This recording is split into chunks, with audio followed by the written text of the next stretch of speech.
ਵਾਹਿਗੁਰੂ ਜੀ ਕਾ ਖਾਲਸਾ ਵਾਹਿਗੁਰੂ ਜੀ ਕੀ ਫਤਿਹ। ਆਓ ਗੁਰੂ ਪਿਆਰੀ ਸਾਧ ਸੰਗਤ ਜੀ, ਆਪ ਸਭ ਸੰਗਤਾਂ ਧੰਨ ਧੰਨ ਸਾਹਿਬ ਸ੍ਰੀ ਗੁਰੂ ਨਾਨਕ ਦੇਵ ਜੀ ਮਹਾਰਾਜ ਜੀ ਦਾ ਜੀਵਨ ਇਤਿਹਾਸ ਸਾਖੀ ਰੂਪ ਦੇ ਵਿੱਚ ਸਰਵਣ ਕਰ ਰਹੇ ਹੋ। ਸ੍ਰੀ ਸੂਰਜ ਪ੍ਰਕਾਸ਼ ਗ੍ਰੰਥ ਦਾ ਸ੍ਰੀ ਗੁਰ ਪ੍ਰਤਾਪ ਸੂਰਜ ਗ੍ਰੰਥ ਜੀ ਦਾ ਜੋ 16ਵਾਂ ਅਧਿਆਇ ਹੈ, ਭਾਈ ਸੰਤੋਖ ਸਿੰਘ ਦੁਆਰਾ ਰਚਿਤ ਜੋ ਗ੍ਰੰਥ ਹੈ ਸ੍ਰੀ ਸੂਰਜ ਪ੍ਰਕਾਸ਼, ਉਹਦੀ ਆਪ ਜੀ ਕਥਾ ਸਰਵਣ ਕਰ ਰਹੇ ਹੋ। ਧੰਨ ਸਾਹਿਬ ਸ੍ਰੀ ਗੁਰੂ ਨਾਨਕ ਦੇਵ ਜੀ ਮਹਾਰਾਜ ਜੀ ਕਿਵੇਂ ਸੁਲਤਾਨਪੁਰ ਗਏ, ਕਿਵੇਂ ਮੋਦੀ ਖਾਨੇ ਦੀ ਕਾਰ ਕੀਤੀ, ਕਿਵੇਂ ਉਹ ਬਿੱਧ ਬਣੀ, ਉਹ ਸਾਰਾ ਹੀ ਪ੍ਰਸੰਗ ਚੱਲ ਰਿਹਾ ਹੈ।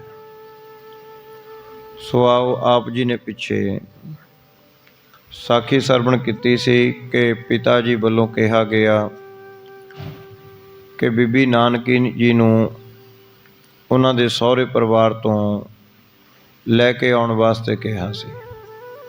ਬੀਬੀ ਨਾਨਕੀ ਜੀ ਸੁਲਤਾਨਪੁਰ ਵਿਆਹੇ ਹੋਏ ਸਨ। ਭਾਈ ਜੈ ਰਾਮ ਜੀ ਰਾਏ ਬੁਲਾਰ ਜੀ ਦਾ ਜਾਣਕਾਰ ਸੀ। ਰਾਏ ਬੁਲਾਰ ਰਾਜਾ ਹੈ। ਭਾਈ ਜੈ ਰਾਮ ਜੀ ਦਾ ਵੀ ਵੱਡਾ ਰਸੂਖ ਸੀ, ਖਾਨਦਾਨੀ ਸਨ। ਇਸ ਕਰਕੇ ਵਪਾਰ ਦੇ ਸਿਲਸਿਲੇ ਕਰਕੇ ਇੱਕ ਦੂਏ ਨੂੰ ਜਾਣਦੇ ਸਨ। ਰਾਏ ਬੁਲਾਰ ਜੀ ਬੜਾ ਸਤਿਕਾਰ ਕਰਦੇ। ਜੈ ਰਾਮ ਜੀ ਵੀ ਸੁਲਤਾਨਪੁਰ ਵਾਲੇ ਰਾਏ ਬੁਲਾਰ ਜੀ ਦਾ ਸਤਿਕਾਰ ਕਰਦੇ। ਸੋ ਹੁਣ ਸਾਹਿਬ ਸ੍ਰੀ ਗੁਰੂ ਨਾਨਕ ਦੇਵ ਜੀ ਮਹਾਰਾਜ ਜੀ ਸੁਲਤਾਨਪੁਰ ਤੋਂ ਜਦੋਂ ਵਾਪਸ ਆਏ ਆਪਣੀ ਭੈਣ ਨੂੰ ਨਾਲ ਲੈ ਕੇ, ਤਾਂ ਉਸ ਵੇਲੇ ਰਾਏ ਬੁਲਾਰ ਨੂੰ ਇਸ ਗੱਲ ਦਾ ਪਤਾ ਲੱਗਿਆ ਕਿ ਗੁਰੂ ਨਾਨਕ ਦੇਵ ਜੀ ਮਹਾਰਾਜ ਜੀ ਘਰ ਵਾਪਸ ਆ ਗਏ ਹਨ।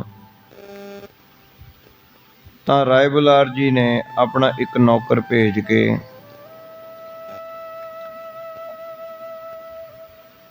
ਧੰਨ ਸਾਹਿਬ ਸ੍ਰੀ ਗੁਰੂ ਨਾਨਕ ਦੇਵ ਜੀ ਮਹਾਰਾਜ ਜੀ ਨੂੰ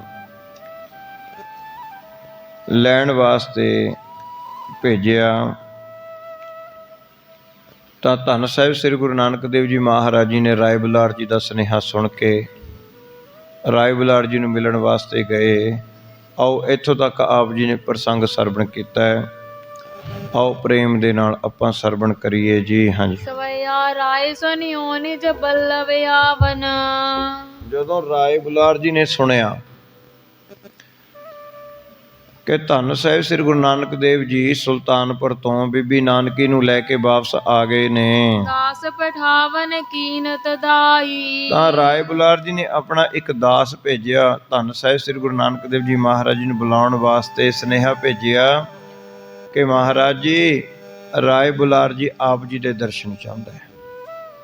ਉਹਦੇ ਅੰਦਰ ਦਰਸ਼ਨਾਂ ਦੀ ਤਾਂਘ ਹੈ। ਲੀਨ ਬੁਲਾਏ ਸੋ ਪਾਸ ਬਿਸਾਏ। ਤਾਂ ਉਸ ਵੇਲੇ ਮਹਾਰਾਜ ਜੀ ਰਾਏ ਬੁਲਾਰ ਜੀ ਦੇ ਦਾਸ ਦੇ ਨਾਲ ਘਰ ਆ ਗਏ ਵਾਪਸ। ਰਾਏ ਬੁਲਾਰ ਜੀ ਦੇ ਜਦੋਂ ਰਾਏ ਬੁਲਾਰ ਜੀ ਦੇ ਘਰ ਆਏ, ਰਾਏ ਬੁਲਾਰ ਜੀ ਨੇ ਬੜੇ ਅਦਬ ਸਤਿਕਾਰ ਦੇ ਨਾਲ ਮਹਾਰਾਜ ਜੀ ਨੂੰ ਆਪਣੇ ਨਾਲ ਬਿਠਾਇਆ। ਹਿਰਦੈ ਸੁਖ ਪਾਏ ਅੱਖੀਂ ਭਰ ਆਈ। ਹੁਣ ਬੜਾ ਪ੍ਰੇਮ ਕੀਤਾ ਰਾਏ ਬੁਲਾਰ ਜੀ ਨੇ।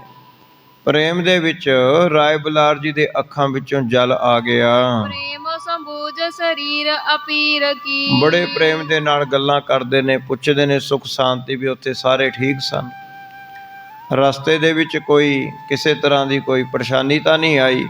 ਇਸ ਤਰ੍ਹਾਂ ਸੁਖ ਸ਼ਾਂਤੀ ਪੁੱਛਦਾ ਹੈ ਰਾਏ ਬੁਲਾਰ। ਪ੍ਰੀਤ ਨਵੀਨ ਕਰੀ ਅਧਿਕਾਈ। ਤਾਂ ਇਸ ਪ੍ਰਕਾਰ ਧੰਨ ਸਾਹਿਬ ਸ੍ਰੀ ਗੁਰੂ ਨਾਨਕ ਦੇਵ ਜੀ ਮਹਾਰਾਜ ਨੇ ਕਿਹਾ, ਰਾਏ ਜੀ ਸਾਰੇ ਠੀਕ ਠਾਕ ਹਨ।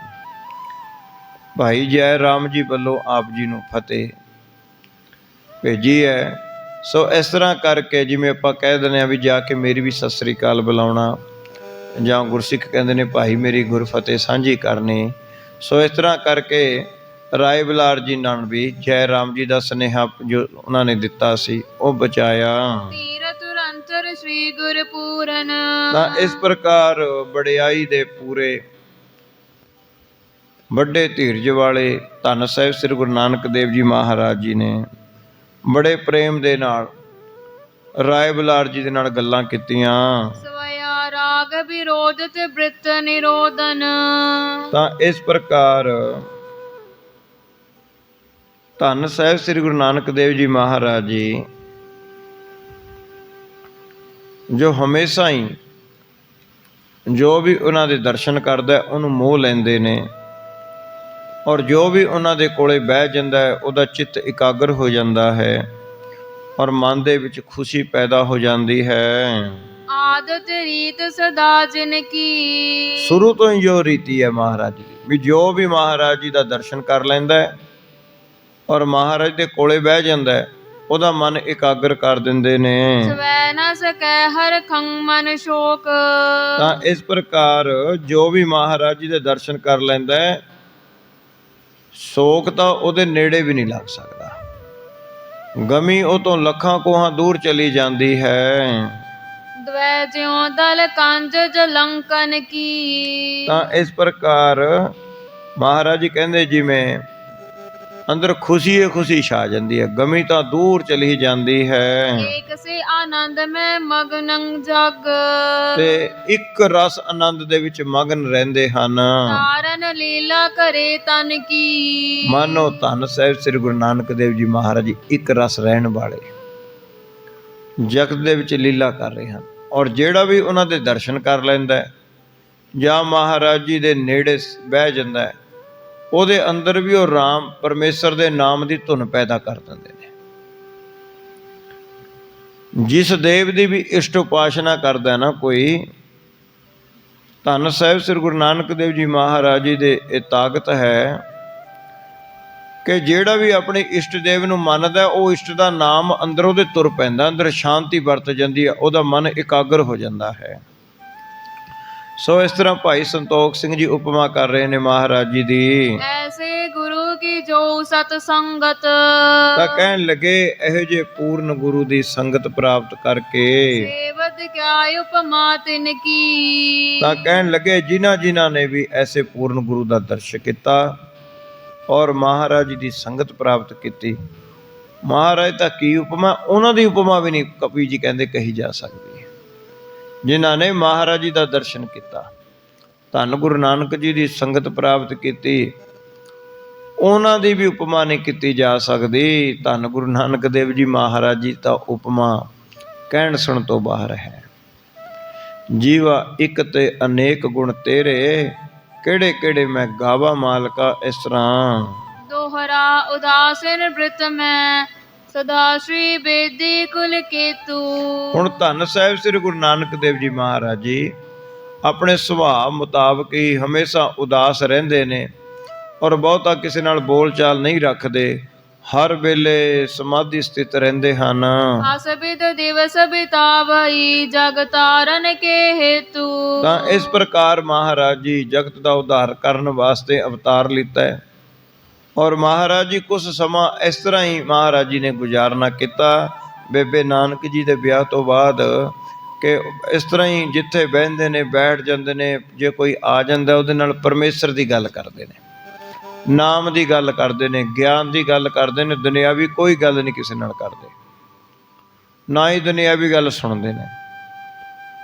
ਜਿੰਨੇ ਵੀ ਵਚਨ ਮੁਖਾਰਬਿੰਦ ਤੋਂ ਉਚਾਰਨ ਕਰਦੇ ਨੇ ਗਿਆਨ ਦੇ, ਭਗਤੀ ਦੇ, ਵਿਰਾਗ ਦੇ। ਔਰ ਹਮੇਸ਼ਾ ਹੀ ਮਹਾਰਾਜ ਜੀ ਦੁਨਿਆਵੀ ਗੱਲ ਤਾਂ ਕੋਈ ਕਰਦੇ ਹੀ ਨਹੀਂ, ਨਾ ਸੁਣਦੇ ਨੇ, ਨਾ ਦੁਨਿਆਵੀ ਕੰਮ ਕਾਜਾਂ ਦੀ ਕੋਈ ਫਿਕਰ ਹੀ ਰੱਖਦੇ ਨੇ। ਬਸ ਪਰਮੇਸ਼ਰ ਦੀ ਭਗਤੀ ਦੀਆਂ ਗੱਲਾਂ, ਸਤ ਸੰਗ ਦੀਆਂ ਗੱਲਾਂ, ਨਾਮ ਦੀਆਂ ਗੱਲਾਂ, ਪਰਮਾਰਥ ਦੀਆਂ ਗੱਲਾਂ, ਇਹੀ ਜੋ ਵੀ ਕੋਲੇ ਬਹਿ ਜਾਂਦਾ 1 ਮਿੰਟ 5 ਮਿੰਟ 10 ਮਿੰਟ ਬਸ ਉਹਦੇ ਨਾਲ ਉਹੀ ਗੱਲਾਂ ਲੱਗ ਜਾਂਦੇ ਨੇ ਮਹਾਰਾਜ ਜੀ ਕਰਨ। ਇਹ ਚਾਲੀ ਮਹਾਰਾਜ ਜੀ ਨੇ ਰੱਖੀ। ਇਹ ਚਾਲੀ ਨੂੰ ਦੇਖ ਕੇ ਮੈਂ ਤਾਂ ਕਾਲੂ ਜੀ ਬੜਾ ਉਦਾਸ ਹੁੰਦਾ, ਮੈਂ ਤਾਂ ਕਾਲੂ ਜੀ ਬੜਾ ਉਦਾਸ ਹੁੰਦਾ ਵੀ ਕਦੇ ਵੀ ਕੋਈ ਦੁਨਿਆਵੀ ਗੱਲ ਨਹੀਂ ਕਰਦੇ, ਲੋਕ ਮਜ਼ਾਕ ਕਰਦੇ ਨੇ, ਮਖੌਲ ਕਰਦੇ ਨੇ। ਸੋ ਇਸ ਤਰ੍ਹਾਂ ਕਰਕੇ ਮਹਿਤਾ ਕਾਲੂ ਜੀ ਤਾਂ ਆਪਣੇ ਮਨ ਵਿੱਚ ਬੜਾ ਗੁੱਸਾ ਇਸ ਗੱਲ ਦਾ ਰੱਖਦੇ ਨੇ, ਪਰ ਮਹਾਰਾਜ ਜੀ ਦੀ ਚਾਲੀ ਇਹੋ ਹੀ ਰਹੀ। ਕਬਿਤ ਬਹਰੋ ਜੈ ਰਾਮ, ਚਲ ਆਇਓ ਸਸੁਰਾਰ ਧਾਮ। ਤਾਂ ਇਸ ਤਰ੍ਹਾਂ ਜਦੋਂ ਕੁਝ ਸਮਾਂ ਬੀਤਿਆ, ਹੁਣ ਭਾਈ ਜੈ ਰਾਮ ਜੀ ਸੁਲਤਾਨਪੁਰ ਵਾਲੇ ਬੇਬੇ ਨਾਨਕੀ ਜੀ ਦੇ ਜੋ ਪਤੀ ਸਨ, ਉਹ ਬੇਬੇ ਨਾਨਕੀ ਜੀ ਨੂੰ ਲੈਣ ਵਾਸਤੇ ਯਾਨੀ ਕਿ ਨਨਕਾਣਾ ਸਾਹਿਬ ਆਏ। ਜਾ ਕੋ ਅਭਿਮਾਨ ਵੇਖ ਲੈਨੇ ਹਿਤ ਨਾਨਕੀ। ਤਾਂ ਬੇਬੇ ਨਾਨਕੀ ਜੀ ਨੂੰ ਲੈਣ ਵਾਸਤੇ ਪਹੁੰਚੇ ਜੈ ਰਾਮ ਜੀ। ਸੁਨ ਕੇ ਬੁਲਾਰ ਨੇ ਬੁਲਾਏ ਪਠਾ ਤਤਕਾਲ। ਹੁਣ ਜਦੋਂ ਇਸ ਗੱਲ ਦਾ ਪਤਾ ਰਾਏ ਬੁਲਾਰ ਜੀ ਨੂੰ ਲੱਗਿਆ ਕਿ ਜੈ ਰਾਮ ਜੀ ਸੁਲਤਾਨਪੁਰ ਤੋਂ ਆਏ ਨੇ ਮਹਿਤਾ ਕਾਲੂ ਜੀ ਦੇ ਘਰ, ਤਾਂ ਰਾਏ ਬੁਲਾਰ ਜੀ ਨੇ ਜੈ ਰਾਮ ਜੀ ਨੂੰ ਵੀ ਬੁਲਾਇਆ। ਜੈ ਰਾਮ ਜੀ ਨੂੰ ਬੁਲਾ ਕੇ ਬੜੇ ਅਦਬ ਸਤਿਕਾਰ ਦੇ ਨਾਲ ਹਾਂਜੀ ਆਏ ਮਿਲਿਓ ਭਲੀ ਰੀਤ ਕਰੀ ਸਨਮਾਨ ਕੀ। ਹੁਣ ਭਾਈ ਜੈ ਰਾਮ ਜੀ ਦਾ ਬਹੁਤ ਅਦਬ ਸਤਿਕਾਰ ਕੀਤਾ ਹੈ ਰਾਏ ਬੁਲਾਰ ਜੀ ਨੇ। ਇੱਕ ਤਾਂ ਮਹਿਤਾ ਕਾਲੂ ਜੀ ਦੇ ਬੇਬੇ ਨਾਨਕੀ ਧੀ ਦੇ ਪਤੀ ਹਨ, ਯਾਨੀ ਜਮਾਈ ਕਹਿ ਲਓ। ਸੋ ਇਸ ਤਰ੍ਹਾਂ ਕਰਕੇ ਬੜਾ ਸਤਿਕਾਰ ਕੀਤਾ। ਦੂਜਾ ਉਹਨਾਂ ਦੇ ਪਰਮ ਗੁਰੂ ਪਰਮੇਸ਼ਰ ਸਰੂਪ ਧੰਨ ਸਾਹਿਬ ਸ੍ਰੀ ਗੁਰੂ ਨਾਨਕ ਦੇਵ ਜੀ ਮਹਾਰਾਜ ਜੀ ਦੇ ਰਿਸ਼ਤੇਦਾਰ ਨੇ। ਤੀਜਾ ਰਾਏ ਬੁਲਾਰ ਜੀ ਦੇ ਮਿੱਤਰ ਹਨ ਜੈ ਰਾਮ ਜੀ। ਰਾਜਾ ਹੈ ਰਾਏ ਬੁਲਾਰ, ਪਰ ਫਿਰ ਵੀ ਜੈ ਰਾਮ ਜੀ ਦਾ ਬੜਾ ਅਦਬ ਸਤਿਕਾਰ ਕੀਤਾ, ਆਪਣੇ ਬੜੇ ਘਰ ਦੇ ਵਿੱਚ ਬੜੇ ਆਦਰ ਮਾਣ ਦੇ ਨਾਲ ਬਿਠਾਇਆ। ਕੁਸ਼ਲ ਪ੍ਰਸੰਗ ਕਰ ਹਿਰਦੈ ਮੈਂ ਆਨੰਦ ਧਰ। ਤਾਂ ਬੜੀ ਸੁਖ ਸ਼ਾਂਤੀ ਦੀ ਗੱਲ ਪੁੱਛੀ। ਸੁਲਤਾਨਪੁਰ ਦੇ ਵਿੱਚ ਸਭ ਠੀਕ ਠਾਕ ਨੇ, ਸਾਰੇ ਵਪਾਰੀਆਂ ਬਾਰੇ ਪੁੱਛਿਆ, ਕੰਮਕਾਜ ਬਾਰੇ ਪੁੱਛਿਆ। ਸੋ ਇਸ ਪ੍ਰਕਾਰ ਬੋਲਿਓ ਸਮਝਾਨ ਹਿਤ ਵਿਦਗਤ ਦਾਨ ਕੀ। ਹੁਣ ਗੱਲਾਂ ਬਾਤਾਂ ਹੁੰਦੇ ਹੁੰਦੇ ਰਾਏ ਬੁਲਾਰ ਜੀ ਨੇ ਇੱਕ ਗੱਲ ਚਲਾਈ ਜੈ ਰਾਮ ਜੀ ਕੋਲੇ। ਰਾਏ ਬੁਲਾਰ ਜੀ ਕਹਿਣ ਲੱਗੇ ਕਿ ਹੇ ਜੈ ਰਾਮ ਜੀ, ਕਲਾਵਾਨ ਨਾਨਕ ਸੁਜਾਨ ਕੋ ਤੂੰ ਭਲੇ ਮਾਨ। ਤੇ ਮੇਰੀ ਇੱਕ ਗੱਲ ਸੁਣਨਾ ਕਰੋ। ਕਹਿਣ ਲੱਗੇ ਜਿਹੜੇ ਬੇਬੇ ਨਾਨਕੀ ਜੀ ਦਾ ਭਰਾ ਹੈ ਨਾਨਕ ਜੀ, ਇਹ ਬੜਾ ਕਲਾਵਾਨ ਹੈ, ਬਹੁਤ ਪਰਮੇਸ਼ਰ ਦਾ ਰੂਪ ਹੈ, ਭਗਤੀ ਭਾਵ ਵਾਲਾ ਹੈ, ਬਹੁਤ ਸਰਲ ਸੁਭਾਅ ਦੇ ਮਾਲਕ ਹਨ, ਪਰਉਪਕਾਰੀ ਜੀਵਨ ਹੈ, ਜਿੱਥੇ ਬਹਿੰਦੇ ਨੇ ਬਰਕਤਾਂ ਹੀ ਬਰਕਤਾਂ ਪੈ ਜਾਂਦੀਆਂ ਨੇ। ਹੇ ਜੈ ਰਾਮ, ਹਾਂਜੀ ਕਲ ਹੈ ਕਰਤ ਕਾਲੂ ਸਮਝ ਨਾ ਸਿਆਨ ਕੀ। ਪਰ ਕਹਿਣ ਲੱਗੇ ਇਹਨਾਂ ਦੇ ਨਾਲ ਮਹਿਤਾ ਕਾਲੂ ਜੀ ਹਮੇਸ਼ਾ ਝਗੜਾ ਕਰਦੇ ਰਹਿੰਦੇ ਨੇ। ਇਸ ਗੱਲ ਦਾ ਮੇਰੇ ਅੰਦਰ ਬੜਾ ਦੁੱਖ ਲੱਗਿਆ ਵਾ। ਇਹ ਗੱਲ ਦਾ ਮੇਰੇ ਅੰਦਰ ਬੜਾ ਦੁੱਖ ਹੈ ਕਿ ਮਹਿਤਾ ਕਾਲੂ ਜੀ ਦੇ ਪੁੱਤਰ ਨਾਨਕ ਜੀ ਪਰਮ ਭਗਤ ਹਨ। ਮੈਂ ਉਹਨਾਂ ਨੂੰ ਆਪਣਾ ਗੁਰੂ ਮੰਨਦਾ ਹਾਂ, ਪਰਮੇਸ਼ਰ ਦਾ ਰੂਪ ਜਾਣਦਾ ਹਾਂ। ਹੁਣ ਮੈਂ ਜਾਤ ਦਾ ਮੁਸਲਮਾਨ ਹਾਂ ਤੇ ਮਹਿਤਾ ਕਾਲੂ ਜੀ ਖੱਤਰੀ ਹਨ। ਮੈਂ ਉਹਨਾਂ ਨੂੰ ਆਪਣੇ ਘਰ ਵੀ ਨਹੀਂ ਰੱਖ ਸਕਦਾ। ਉਸ ਵੇਲੇ ਬਹੁਤ ਇਸ ਤਰ੍ਹਾਂ ਦਾ ਜਾਤ ਪਾਤ ਦਾ ਹੁੰਦਾ। ਤਾਂ ਕਹਿਣ ਲੱਗੇ ਹੇ ਜੈ ਰਾਮ, ਕੋਈ ਐਸਾ ਕੋਈ ਆਪਾਂ ਢੰਗ ਜਾਂ ਕੋਈ ਤਰੀਕਾ ਅਪਣਾਈਏ ਵੀ ਨਾਨਕ ਜੀ ਨੂੰ ਇੱਥੋਂ ਕਿਸੇ ਪਾਸੇ ਲੈ ਕੇ ਜਾਈਏ। ਰਾਏ ਬੁਲਾਰ ਜੀ ਨਿੱਤ ਉਹਨਾਂ ਨੂੰ ਕੋਸਦੇ ਰਹਿੰਦੇ ਨੇ, ਗਾਲਾਂ ਕੱਢਦੇ ਰਹਿੰਦੇ ਨੇ। ਇਹ ਮੇਰੇ ਤੋਂ ਦੇਖਿਆ ਨਹੀਂ ਜਾਂਦਾ। ਜਾਂ ਤਾਂ ਜੈ ਰਾਮ ਜੀ ਨੂੰ ਕਹਿਣ ਲੱਗੇ ਵੀ ਤੁਸੀਂ ਨਾਲ ਲੈ ਜਾਓ, ਉੱਥੇ ਕੋਈ ਕੰਮ ਕਾਜ ਮਾੜਾ ਮੋਟਾ ਕਰਨਗੇ ਤਾਂ ਵੀ ਠੀਕ ਹੈ, ਨਹੀਂ ਤੁਸੀਂ ਇਹਨਾਂ ਦੀ ਸੇਵਾ ਕਰਨਾ, ਤੇਰਾ ਜਨਮ ਮਰਨ ਨਹੀਂ ਕੱਟਿਆ ਜਾਵੇਗਾ, ਤੇਰੀ ਸਭ ਇੱਛਾ ਪੂਰਨ ਹੋ ਜਾਣਗੀਆਂ। ਪਰਮੇਸ਼ਰ ਸਰੂਪ ਹਨ, ਗੁਰੂ ਰੂਪ ਹੈ, ਇਹਨਾਂ ਦੀ ਸੇਵਾ ਕਰਨੀ ਜਾ ਕੇ। ਇਸ ਤਰ੍ਹਾਂ ਰਾਏ ਬੁਲਾਰ ਜੀ ਹੁਣ ਗੱਲਬਾਤ ਜੈ ਰਾਮ ਜੀ ਨਾਲ ਕਰਨਗੇ। ਮੇਰੋ ਕਹਿਓ ਮਾਨ ਨਿਜ ਰਾਖੋ ਕਰ ਮਾਨ ਸਨ।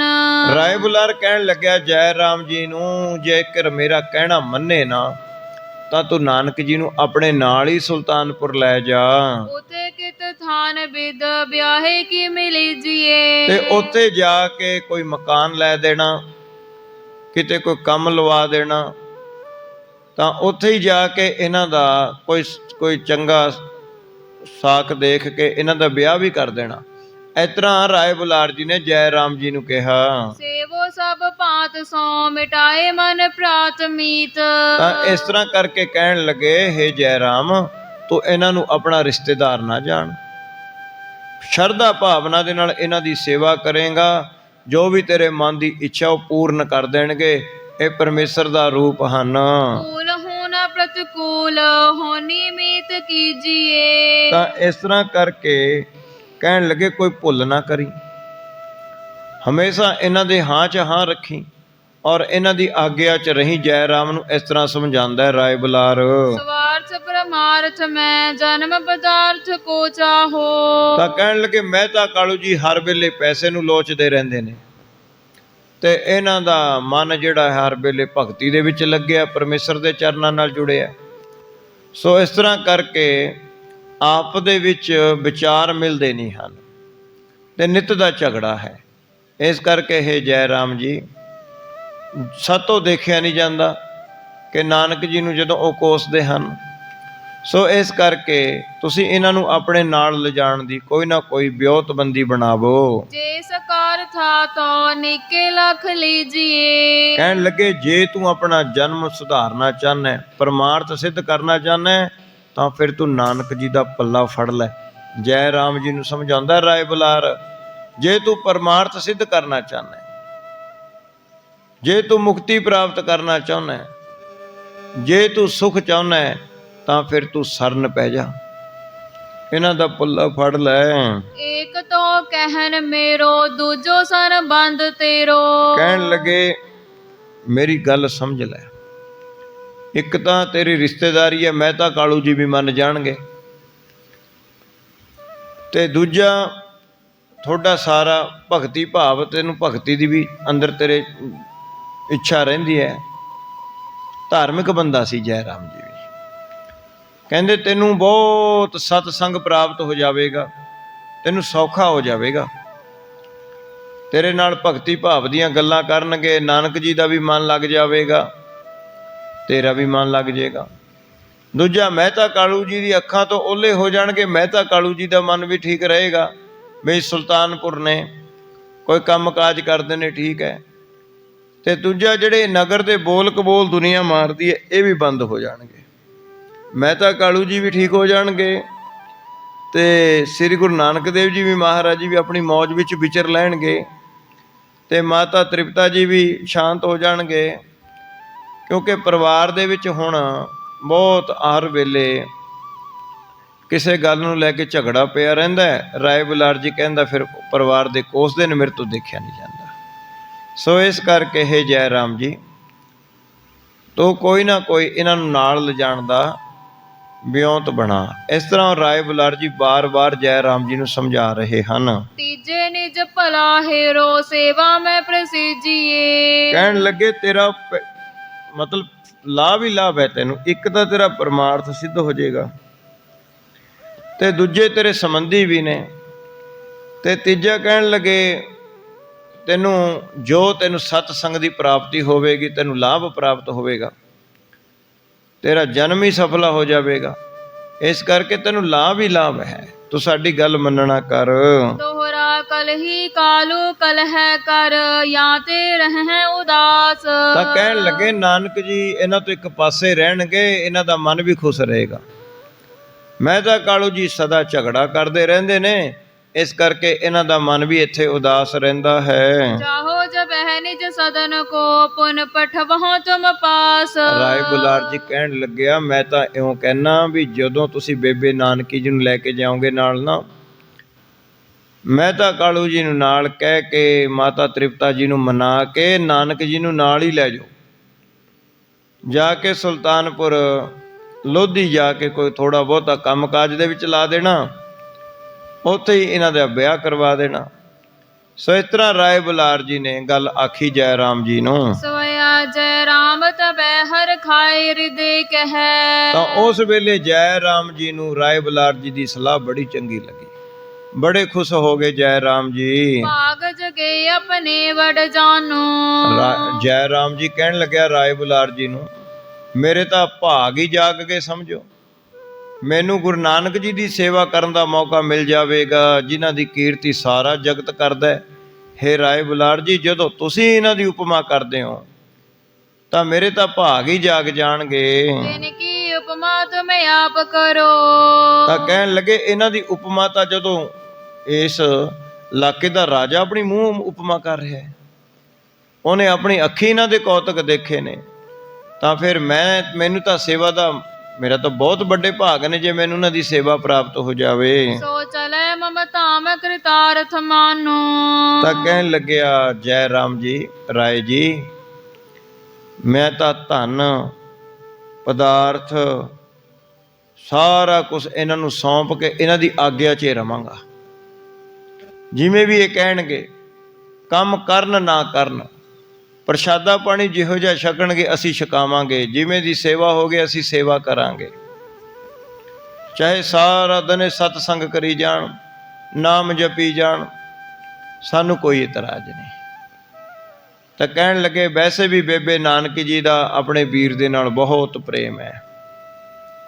ਸਾਰਾ ਦਿਨ ਜੈ ਰਾਮ ਜੀ ਕਹਿੰਦੇ ਆਪਣੇ ਵੀਰ ਨੂੰ ਯਾਦ ਕਰਦੀ ਰਹਿੰਦੀ ਹੈ ਔਰ ਆਪਣੇ ਵੀਰ ਦੀਆਂ ਸਾਖੀਆਂ ਸੁਣਾਉਂਦੀ ਰਹਿੰਦੀ ਹੈ। ਇਸ ਤਰ੍ਹਾਂ ਕਰਕੇ ਮੇਰੇ ਵੀ ਭਾਗ ਖੁੱਲ੍ਹ ਜਾਣਗੇ, ਸਾਡੇ ਤਾਂ ਇਲਾਕੇ ਦੇ ਭਾਗ ਖੁੱਲ੍ਹ ਜਾਣਗੇ, ਮੇਰਾ ਤਾਂ ਨਗਰ ਹੀ ਪਵਿੱਤਰ ਹੋ ਜਾਵੇਗਾ। ਇਸ ਤਰ੍ਹਾਂ ਜੈ ਰਾਮ ਜੀ ਬੜੀ ਸ਼ਰਧਾ ਦੇ ਨਾਲ, ਸ਼ਰਧਾ ਤੇ ਵਿਸ਼ਵਾਸ ਦੇ ਨਾਲ ਵਚਨ ਕਰ ਰਹੇ ਹਨ ਰਾਏ ਬੁਲਾਰ ਜੀ ਦੇ ਨਾਲ। ਤਨ ਤੇ ਮਨ ਤੇ ਜਨ ਤੇ ਸਭ। ਤਾਂ ਕਹਿਣ ਲੱਗਿਆ, ਮੈਂ ਤਾਂ ਜੀ ਹੁਣ ਅੱਜ ਤੋਂ ਗੁਰੂ ਨਾਨਕ ਜੀ ਦਾ ਧਨ ਕਰਕੇ ਵੀ, ਮਨ ਕਰਕੇ ਵੀ, ਤਨ ਕਰਕੇ ਵੀ ਦਾਸ ਹਾਂ। ਆਏ ਸਮੈ ਤਿਨ ਕੀ ਸਿਰ ਠਾਨੋ। ਅੱਜ ਤੋਂ ਬਾਅਦ ਜੋ ਵੀ ਮੈਨੂੰ ਹੁਕਮ ਕਰਨਗੇ ਮੈਂ ਸਿਰ ਮੱਥੇ ਮੰਨਿਆ ਕਰਾਂਗਾ। ਕਹਿਓ ਉਠ ਬੰਧਨ ਕੀਨ ਬੁਲਾਰੋ ਕੋ। ਇਸ ਪ੍ਰਕਾਰ ਰਾਏ ਬੁਲਾਰ ਜੀ ਨਾਲ ਗੱਲਬਾਤ ਕਰਕੇ ਜੈ ਰਾਮ ਜੀ ਨਮਸਕਾਰ ਕਰਕੇ ਵਾਪਸ ਫਿਰ ਮਹਿਤਾ ਕਾਲੂ ਜੀ ਦੇ ਘਰ ਨੂੰ ਆ ਜਾਂਦੇ ਹਨ। ਹੋਏ ਵਿਦਾਸੋ ਨਿਕੇਤ ਸਿਧਾਨੋ। ਤਾਂ ਇਸ ਪ੍ਰਕਾਰ ਵਾਪਸ ਮਹਿਤਾ ਕਾਲੂ ਜੀ ਦੇ ਘਰ ਦੇ ਵਿੱਚ ਆ ਗਏ। ਸੋਰ ਠਾਲੀਨ ਭਾਰ ਜਾ ਸਾਥ ਡੋਲੇ ਮਹਿ ਚੜਵਾਏ ਕਰ। ਤਾਂ ਇਸ ਪ੍ਰਕਾਰ ਰਾਏ ਬੁਲਾਰ ਜੀ ਦੇ ਸਲਾਹ ਮਸ਼ਵਰਾ ਲੈ ਕੇ ਜਦੋਂ ਘਰ ਵਾਪਸ ਆਏ, ਮਹਿਤਾ ਕਾਲੂ ਜੀ ਤੇ ਮਾਤਾ ਤ੍ਰਿਪਤਾ ਜੀ ਦੇ ਕੋਲੇ ਜੈ ਰਾਮ ਜੀ ਗੱਲ ਚਲਾਉਂਦੇ ਨੇ।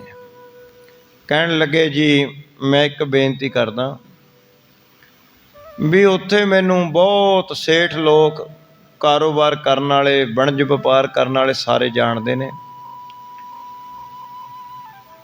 ਤੇ ਮੈਂ ਚਾਹੁੰਦਾ ਵੀ ਮੈਂ ਨਾਨਕ ਜੀ ਨੂੰ ਨਾਲ ਲੈ ਜਾਵਾਂ, ਉੱਥੇ ਕਿਤੇ ਕੰਮ ਦੇ ਵਿੱਚ ਲਾ ਦੇਵਾਂਗੇ, ਵਣਜ ਵਪਾਰ ਦੇ ਵਿੱਚ, ਤੇ ਨਾਲੇ ਇਹਨਾਂ ਦਾ ਮਨ ਖੁਸ਼ ਰਹੂਗਾ, ਬੀਬੀ ਨਾਨਕੀ ਜੀ ਦਾ ਵੀ ਮਨ ਖੁਸ਼ ਰਹੂਗਾ। ਔਰ ਫਿਰ ਕੋਈ ਦੇਖ ਕੇ ਜਦੋਂ ਇਹ ਕੰਮ ਕਾਜ ਕਰਨ ਲੱਗ ਜਾਣਗੇ ਤਾਂ ਇਹਨਾਂ ਦੀ ਉੱਥੇ ਸ਼ਾਦੀ ਵੀ ਕਰ ਦਿਆਂਗੇ, ਭਾਵ ਵਿਆਹ ਕਰ ਦਿਆਂਗੇ। ਇਹ ਗੱਲ ਸੁਣ ਕੇ ਮਹਿਤਾ ਕਾਲੂ ਜੀ ਤਾਂ ਬਹੁਤ ਖੁਸ਼ ਹੋਏ। ਬਈ ਠੀਕ ਹੈ ਜੈ ਰਾਮ, ਜੇ ਤੂੰ ਨਾਲ ਲਾ ਕੇ ਇਹਨਾਂ ਨੂੰ ਵਪਾਰ ਦੇ ਵਿੱਚ ਲਾ ਲਵੇਂ ਤਾਂ ਮੇਰਾ ਮਨ ਬਹੁਤ ਸ਼ਾਂਤ ਹੋ ਜਾਵੇਗਾ। ਇਸ ਤਰ੍ਹਾਂ ਸਲਾਹ ਮਸ਼ਵਰਾ ਕੀਤਾ। ਸਵੇਰ ਹੋਈ, ਸਵੇਰ ਬੇਬੇ ਨਾਨਕੀ ਜੀ ਨੂੰ ਨਾਲ ਲੈ ਕੇ ਭਾਈ ਜੈ ਰਾਮ ਜੀ ਤੁਰ ਪੈਂਦੇ ਹਨ। ਮਿਲ ਸ਼੍ਰੀ ਨਾਨਕ ਸਾਥ ਸਾਸ ਸਸੁਰ ਕੋ ਨਮੋ ਕਰ। ਤਾਂ ਇਸ ਪ੍ਰਕਾਰ ਮਹਾਰਾਜ ਜੀ ਨੂੰ ਪੁੱਛਿਆ ਗਿਆ, ਬਈ ਤੁਸੀਂ ਨਾਲ ਹੀ ਜਾਣਾ? ਮਹਾਰਾਜ ਜੀ ਕਹਿੰਦੇ, ਭਾਈ ਜੈ ਰਾਮ ਜੀ ਅਸੀਂ ਅਜੇ ਨਹੀਂ ਜਾਂਦੇ, ਥੋੜ੍ਹਾ ਚਿਰ ਠਹਿਰ ਕੇ ਆ ਜਾਵਾਂਗੇ, ਅਜੇ ਕੁਛ ਅਸੀਂ ਕਾਰਜ ਕਰਨੇ ਨੇ ਇਸ ਪਾਸੇ, ਉਹ ਕਾਰਜ ਕਰਕੇ ਫੇਰ ਆਵਾਂਗੇ। ਮਹਿਤਾ ਕਾਲੂ ਜੀ ਉਸੇ ਵੇਲੇ ਬੋਲ ਪਏ ਗੁੱਸੇ ਦੇ ਵਿੱਚ, ਕਾਰਜ ਕੀ ਕਰਨੇ ਨੇ? ਕਹਿੰਦੇ ਘਰ ਦਾ ਕੋਈ ਨੁਕਸਾਨ ਹੋਰ ਕਰਨਾ ਹੋਣਾ, ਹੋਰ ਕਿਹੜੇ ਕਾਰਜ ਕਰਨੇ ਨੇ? ਘਰ ਦਾ ਕੋਈ ਨੁਕਸਾਨ ਹੋਰ ਕਰਨਾ ਰਹਿ ਗਿਆ ਹੋਣਾ, ਤਾਂ ਹੀ ਰੁਕ ਰਹੇ ਹੋ, ਉਹ ਕਰਕੇ ਜਾਓਗੇ। ਸੋ ਇਸ ਤਰ੍ਹਾਂ ਦੇ ਬੋਲ ਮਹਿਤਾ ਕਾਲੂ ਜੀ ਬੋਲਦੇ ਹੁੰਦੇ। ਪਰ ਧੰਨ ਸਾਹਿਬ ਸ੍ਰੀ ਗੁਰੂ ਨਾਨਕ ਦੇਵ ਜੀ ਮਹਾਰਾਜ ਜੀ ਹਮੇਸ਼ਾ ਚੁੱਪ ਰਹਿੰਦੇ, ਮਗਨ ਰਹਿੰਦੇ। ਖੈਰ ਜੈ ਰਾਮ ਜੀ ਤਾਂ ਹੁਣ ਦਾਸ ਸੀ ਵਿਚਾਰਾ। ਜੈ ਰਾਮ ਜੀ ਨੇ ਹੱਥ ਜੋੜੇ, ਕਹਿਣ ਲੱਗਿਆ, ਹੇ ਨਾਨਕ ਜੀ ਮੈਂ ਤੇ ਬੇਬੇ ਨਾਨਕੀ ਜੀ ਹਮੇਸ਼ਾ ਆਪ ਜੀ ਦੇ ਭਗਤ ਹਾਂ, ਆਪ ਦੇ ਦਾਸ ਹਾਂ। ਅਸੀਂ ਆਪ ਜੀ ਦੀ ਉਡੀਕ ਦੇ ਵਿੱਚ, ਆਪ ਦੀ ਉਡੀਕ ਦੇ ਵਿੱਚ ਰਹਾਂਗੇ। ਜਦੋਂ ਵੀ ਆਪ ਜੀ ਦਾ ਮਨ ਹੋਇਆ, ਆਪ ਜੀ ਸੁਲਤਾਨਪੁਰ ਦੇ ਵਿੱਚ ਆ ਕੇ ਸਾਡੇ ਗ੍ਰਹਿ ਦੇ ਵਿੱਚ ਰਹਿਣਾ ਕਰੋ। ਉਹ ਗ੍ਰਹਿ ਤੁਹਾਡਾ ਹੀ ਹੈ, ਸੁੱਖ ਸੰਮਤੀ ਸਾਰੀ ਤੁਹਾਡੀ ਹੀ ਹੈ। ਹੁਣ ਮਹਿਤਾ ਕਾਲੂ ਜੀ ਆਪਣੇ ਅੰਦਰ ਸੋਚਦੇ ਨੇ, ਰਾਏ ਬੁਲਾਰ, ਜੈ ਰਾਮ, ਬੇਬੇ ਨਾਨਕੀ, ਸਾਰਾ ਨਨਕਾਣਾ ਸਾਹਿਬ, ਆਂਢੀ ਗੁਆਂਢੀ ਸਾਰੇ ਇਹਦੇ ਵਿੱਚ ਪਤਾ ਨਹੀਂ ਕੀ ਦੇਖਦੇ ਨੇ, ਇਹਦੇ ਮੂਹਰੇ ਹਾਥੀ ਜੋੜੀ ਜਾਂਦੇ ਨੇ। ਬੜੇ ਆਦਰ ਸਤਿਕਾਰ ਦੇ ਨਾਲ ਗੱਲਾਂ ਕਰਦੇ ਨੇ। ਮੇਰੇ ਮਨ ਵਿੱਚ ਕਿਉਂ ਨਹੀਂ ਆਂਦਾ? ਬਹੁਤ ਮਹਿਤਾ ਕਾਲੂ ਜੀ ਬਾਰ-ਬਾਰ ਇਹ ਗੱਲ ਰਾਏ ਬੁਲਾਰ ਜੀ ਨਾਲ ਵੀ ਕਰਦੇ ਨੇ ਵੀ ਜਿਹੜੀ ਗੱਲ ਤੁਹਾਨੂੰ ਇਹਨਾਂ ਦੇ ਵਿੱਚ ਦਿਖਦੀ ਹੈ ਉਹ ਮੈਨੂੰ ਕਿਉਂ ਨਹੀਂ ਨਜ਼ਰ ਆਉਂਦੀ? ਅੱਗੇ ਜਾ ਕੇ ਮਹਾਰਾਜ ਜੀ ਨੇ ਮਾਇਆ ਚੱਕਣੀ ਹੈ, ਅਜੇ ਨਹੀਂ ਚੱਕਦੇ ਮਹਾਰਾਜ ਜੀ। ਮਾਇਆ ਮਹਾਰਾਜ ਨੇ ਪਾਈ ਹੋਈ ਹੈ। ਜਦੋਂ ਮਹਿਤਾ ਕਾਲੂ ਜੀ ਦੀ ਮਾਇਆ ਚੱਕਣਗੇ ਲਾਸਟ ਦੇ ਵਿੱਚ ਜਾ ਕੇ, ਮਹਾਰਾਜ ਜੀ ਜਦ ਮਾਇਆ ਲਾਉਂਦੇ ਨੇ ਨਾ, ਪਿਤਾ ਜੀ ਨੂੰ ਗੱਲ ਸ਼ਰਧਾ ਵਿਸ਼ਵਾਸ ਪੈਦਾ ਹੁੰਦਾ ਹੈ ਵੀ ਇਹ ਤਾਂ ਪਰਮੇਸ਼ਰ ਹੈ। ਉਹ ਦਿਨ ਤੋਂ ਬਾਅਦ ਇਤਿਹਾਸ 'ਚ ਆਉਂਦਾ ਵੀ ਮਹਿਤਾ ਕਾਲੂ ਜੀ ਦਾ ਐਸਾ ਕੋਈ ਦਿਨ ਨਹੀਂ ਜਿੱਦਣ ਮਹਿਤਾ ਕਾਲੂ ਜੀ ਦੀ ਅੱਖ ਦੇ ਵਿੱਚ ਅੰਜੂ ਨਾ ਹੋਣ। ਹੱਥਾਂ ਨੂੰ ਇਹ ਕੋਸੀ ਜਾਂਦੇ ਰਹੇ, ਫਿਰ ਆਪਣੇ ਆਪ ਨੂੰ ਕੋਸੀ ਗਏ ਬਈ ਮੈਂ ਐਡੀ ਗਲਤੀਆਂ ਕਰਦਾ ਰਿਹਾ, ਮੈਂ ਆਹ ਵੀ ਵਚਨ ਬੋਲਿਆ, ਮੈਂ ਆਹ ਵੀ ਵਚਨ ਬੋਲਿਆ, ਮੈਂ ਨਾ ਹੱਥੀ ਨਾਲ ਮਾਰਿਆ। ਇਸ ਤਰ੍ਹਾਂ ਲਾਸਟ ਦੇ ਵਿੱਚ ਆਊਗੀ ਇਹ ਸਾਖੀਆਂ। ਹੁਣ ਤਾਂ ਮਹਿਤਾ ਕਾਲੂ ਜੀ ਨੂੰ ਦੇ ਉੱਪਰ ਮਾਇਆ ਪਾਈ ਆ, ਉਹ ਤਾਂ ਆਪਣੇ ਪੁੱਤਰ ਹੀ ਸਮਝਦੇ ਨੇ।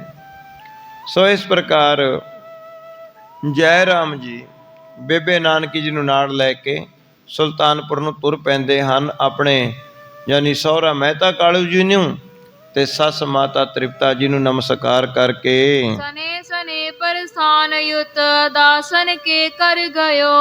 ਤਾਂ ਇਸ ਪ੍ਰਕਾਰ ਹੌਲੇ ਹੌਲੇ ਚੱਲਦੇ ਚੱਲਦੇ ਆਪਣੇ ਘਰ ਪਹੁੰਚ ਗਏ। ਸਿਮਰਤ ਸਤੁਤ ਬਖਾਨ ਸ਼੍ਰੀ ਨਾਨਕ ਕੋ ਦੰਪੰਤੀ। ਤਾਂ ਹਮੇਸ਼ਾ ਹੀ ਭਾਈ ਜੈ ਰਾਮ ਜੀ ਤੇ ਬੇਬੇ ਨਾਨਕੀ ਜੀ ਧੰਨ ਸਾਹਿਬ ਸ੍ਰੀ ਗੁਰੂ ਨਾਨਕ ਦੇਵ ਜੀ ਮਹਾਰਾਜ ਨੂੰ ਯਾਦ ਕਰਦੇ, ਉਹਨਾਂ ਦੀ ਉਸਤਤ ਕਰਦੇ ਤੇ ਉਹਨਾਂ ਦਾ ਧਿਆਨ ਧਰਦੇ, ਬੇਨਤੀਆਂ ਕਰਦੇ ਕਿ ਹੇ ਨਾਨਕ ਜੀ, ਆਪ ਜੀ ਕਦੋਂ ਆਵੋਗੇ ਸੁਲਤਾਨਪੁਰ ਨੂੰ?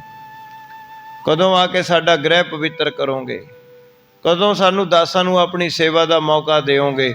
ਇਸ ਤਰ੍ਹਾਂ ਰੋਜ਼ ਹੀ ਅਰਦਾਸਾਂ ਕਰਦੇ, ਰੋਜ਼ ਹੀ ਯਾਦ ਕਰਦੇ ਸਨ। ਸੋਇਆ ਤਾਂ ਪਛਾਤ ਰਹੇ ਜਸ ਭਾਂਤ, ਕਹੋ ਤਸ ਗਾਥ ਸੁਨੋ ਸੁਖਦਾਨੀ। ਹੁਣ ਭਾਈ ਬਾਲਾ ਜੀ ਕਹਿਣ ਲੱਗੇ, ਅੱਗੇ ਸੁਣੋ ਗੁਰੂ ਅੰਗਦ ਦੇਵ ਜੀ ਮਹਾਰਾਜ। ਜੈ ਰਾਮ ਜੀ ਤੇ ਮਾਤਾ ਬੇਬੇ ਨਾਨਕ ਜੀ ਤਾਂ ਪਹੁੰਚ ਗਏ ਸੁਲਤਾਨਪੁਰ ਨੂੰ।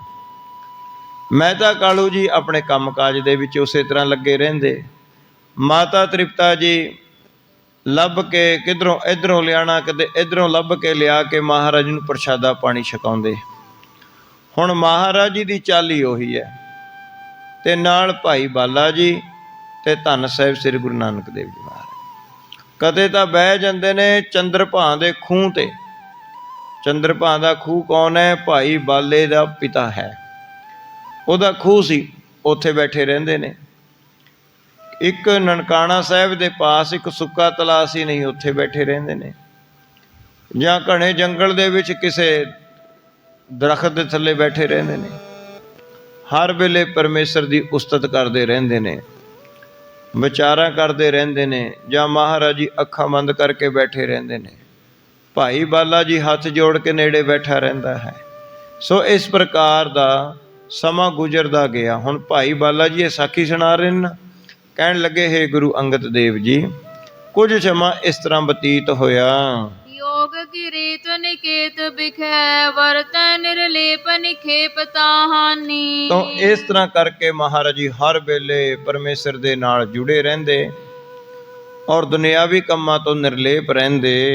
ਜੈਸ ਵਿਦਹਿ ਰਹਿਓ ਗ੍ਰਹਸਥਾਸ਼ਰਮ, ਹੈ ਅਜਲੋ ਪਰ ਤਛ ਕਹਾਣੀ। ਜਿਸ ਪ੍ਰਕਾਰ ਰਾਜਾ ਜਨਕ ਜੀ ਰਾਜ ਭਾਗ ਕਰਦਿਆਂ ਹੋਏ ਮਾਹੇ ਤੋਂ ਰਹਿਤ ਸਨ, ਇਸ ਪ੍ਰਕਾਰ ਧੰਨ ਸਾਹਿਬ ਸ੍ਰੀ ਗੁਰੂ ਨਾਨਕ ਦੇਵ ਜੀ ਮਹਾਰਾਜ ਜੀ ਘਰ ਦੇ ਕਾਰ ਵਿਹਾਰਾਂ ਤੋਂ ਰਹਿਤ ਸਨ।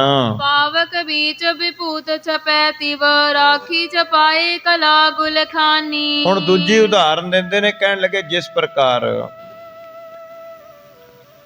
ਰਾਖ ਦੇ ਨੀਚੇ ਅੱਗ ਸੁਲਗਦੀ ਹੁੰਦੀ ਹੈ, ਅੱਗ ਹੁੰਦੀ ਹੈ, ਰਾਤ ਨੂੰ ਅੱਗ ਕਈ ਦੱਬ ਦਿੰਦੇ ਨੇ, ਉਹ ਅੱਗ ਹੁੰਦੀ ਹੈ, ਉੱਪਰ ਰਾਖ ਹੁੰਦੀ। ਇਸੇ ਪ੍ਰਕਾਰ ਕਹਿਣ ਲੱਗੇ ਧੰਨ ਸਾਹਿਬ ਸ੍ਰੀ ਗੁਰੂ ਨਾਨਕ ਦੇਵ ਜੀ ਮਹਾਰਾਜ ਜੀ ਆਪਣੀ ਤਮਾਮ ਰੂਹਾਨੀਅਤ ਨੂੰ, ਤਮਾਮ ਸ਼ਕਤੀ ਨੂੰ, ਤਾਕਤ ਨੂੰ ਅੰਦਰ ਲੁਕੋ ਕੇ ਰੱਖਦੇ ਨੇ।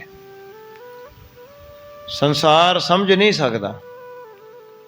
ਬਾਹਰੋਂ ਵੇਸ਼ਭੂਸ਼ਾ ਐਸੀ ਬਣਾਈ ਹੈ ਜਿਵੇਂ ਆਮ ਇਨਸਾਨ ਹੋਣ, ਔਰ ਇਸ ਤਰ੍ਹਾਂ ਦਾ ਆਪ ਜੀ ਨੇ ਬਰਾਗਮਈ ਦਸ਼ਾ ਕੀਤੀ ਹੋਈ ਹੈ। ਸਮਝ ਨਹੀਂ ਸਕਦਾ ਕੋਈ ਮਹਾਰਾਜ ਜੀ ਦੀ ਲੀਲਾ ਨੂੰ। ਹਾਂਜੀ।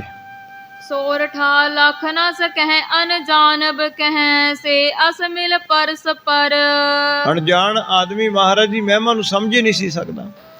ਬੋਲ ਕਬੋਲ ਬੋਲਦੇ ਰਹਿੰਦੇ, ਕੋਈ ਮਜ਼ਾਕ ਕਰਦਾ ਰਹਿੰਦਾ, ਕੋਈ ਕੁਝ ਕਹਿੰਦਾ, ਕੋਈ ਕੁਝ ਕਹਿੰਦਾ ਵੀ ਐਡੇ ਬੜੇ ਹੋ ਗਏ ਨੇ, ਅਜੇ ਤੱਕ ਇਹਨਾਂ ਨੇ 1 ਰੁਪਈਆ ਨਹੀਂ ਕਮਾ ਕੇ ਦਿੱਤਾ, ਮੈਂ ਤਾਂ ਕਾਲੂ ਜੀ ਨੇ।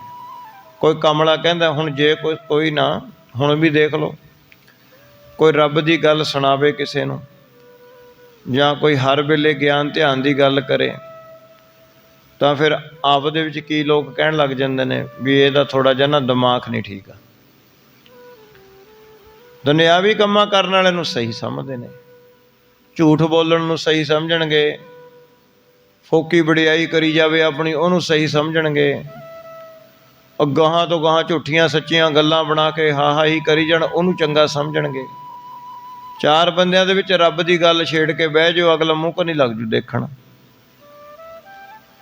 ਕਹੂਗਾ ਹੋਰ ਕੋਈ ਗੱਲ ਨਹੀਂ ਹੈ, ਆਹੀ ਗੱਲਾਂ ਰਹਿ ਗਈਆਂ, ਆਹੀ ਗੱਲਾਂ ਕਰਨਾ। ਭਈ ਪ੍ਰਾਪਤ ਮਨੁੱਖ ਦੇ ਹਰੀਆ, ਗੋਬਿੰਦ ਮਿਲਣ ਕੀ ਇਹ ਤੇਰੀ ਵਰੀਆ, ਅਵਰ ਕਾਜ ਤੇਰਾ ਕੀਤਾ ਨਾ ਕਾਮ, ਮਿਲ ਸਾਧ ਸੰਗਤ ਭਜ ਕੇਵਲ ਨਾਮ।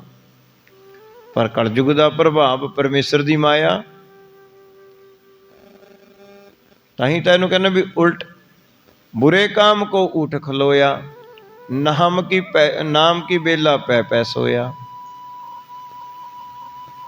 ਜੇ ਕਹਿਣ ਲੱਗੇ ਇਹਨੂੰ ਨਾਮ ਜਪਣ ਨੂੰ ਕਹਿ ਦੋ ਤਾਂ ਇਹਦੇ ਸਿਰ ਤੇ ਬੱਜਰ, ਬੜਾ ਸਿਰ ਤੇ ਭਾਰ ਪੈ ਜਾਂਦਾ ਹੈ। ਚੰਗੇ ਕੰਮ ਨੂੰ, ਸੇਵਾ ਨੂੰ, ਗੁਰੂ ਘਰ ਦਰਸ਼ਨ ਨੂੰ ਮਨ ਆਲਸ ਕਰੂਗਾ, ਬੁਰੇ ਪਾਸੇ ਨੂੰ ਤਾਂ ਇਹ ਮਿੰਟ ਲਾਉਂਦਾ ਭੱਜਣ ਨੂੰ।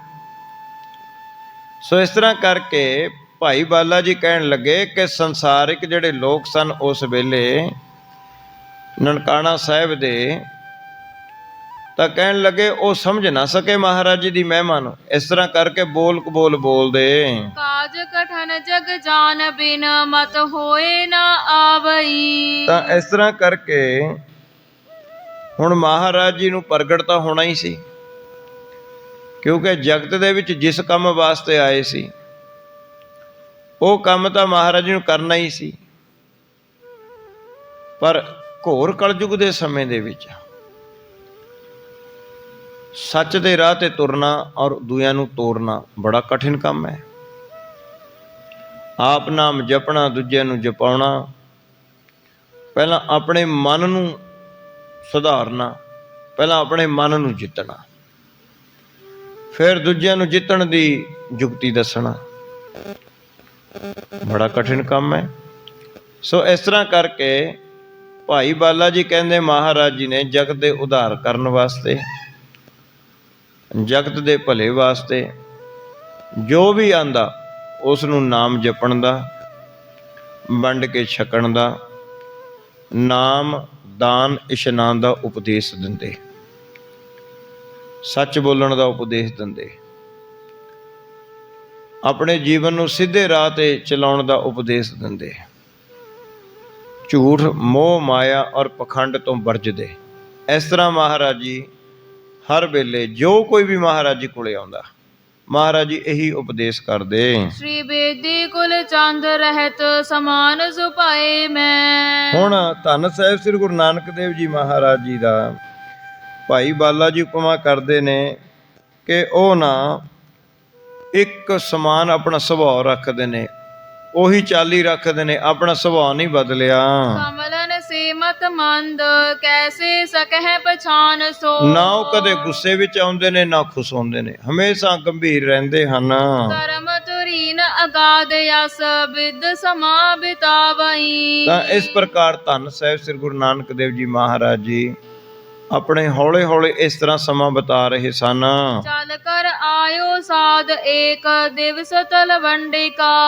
ਤਾਂ ਇੱਕ ਦਿਨ ਭਾਈ ਬਾਲਾ ਜੀ ਕਹਿਣ ਲੱਗੇ, ਹੈ ਗੁਰੂ ਅੰਗਦ ਦੇਵ ਜੀ, ਇੱਕ ਦਿਨ ਨਾ ਨਨਕਾਣਾ ਸਾਹਿਬ ਦੇ ਵਿੱਚ ਇੱਕ ਸਾਧੂ ਆਇਆ, ਬਹੁਤ ਕਲਾਵਾਨ ਸਾਧੂ ਸੀ, ਜਿਹਦੇ ਅੰਦਰ ਪਰਮੇਸ਼ਰ ਨੂੰ ਮਿਲਣ ਦੀ ਤਾਂਘ ਸੀ।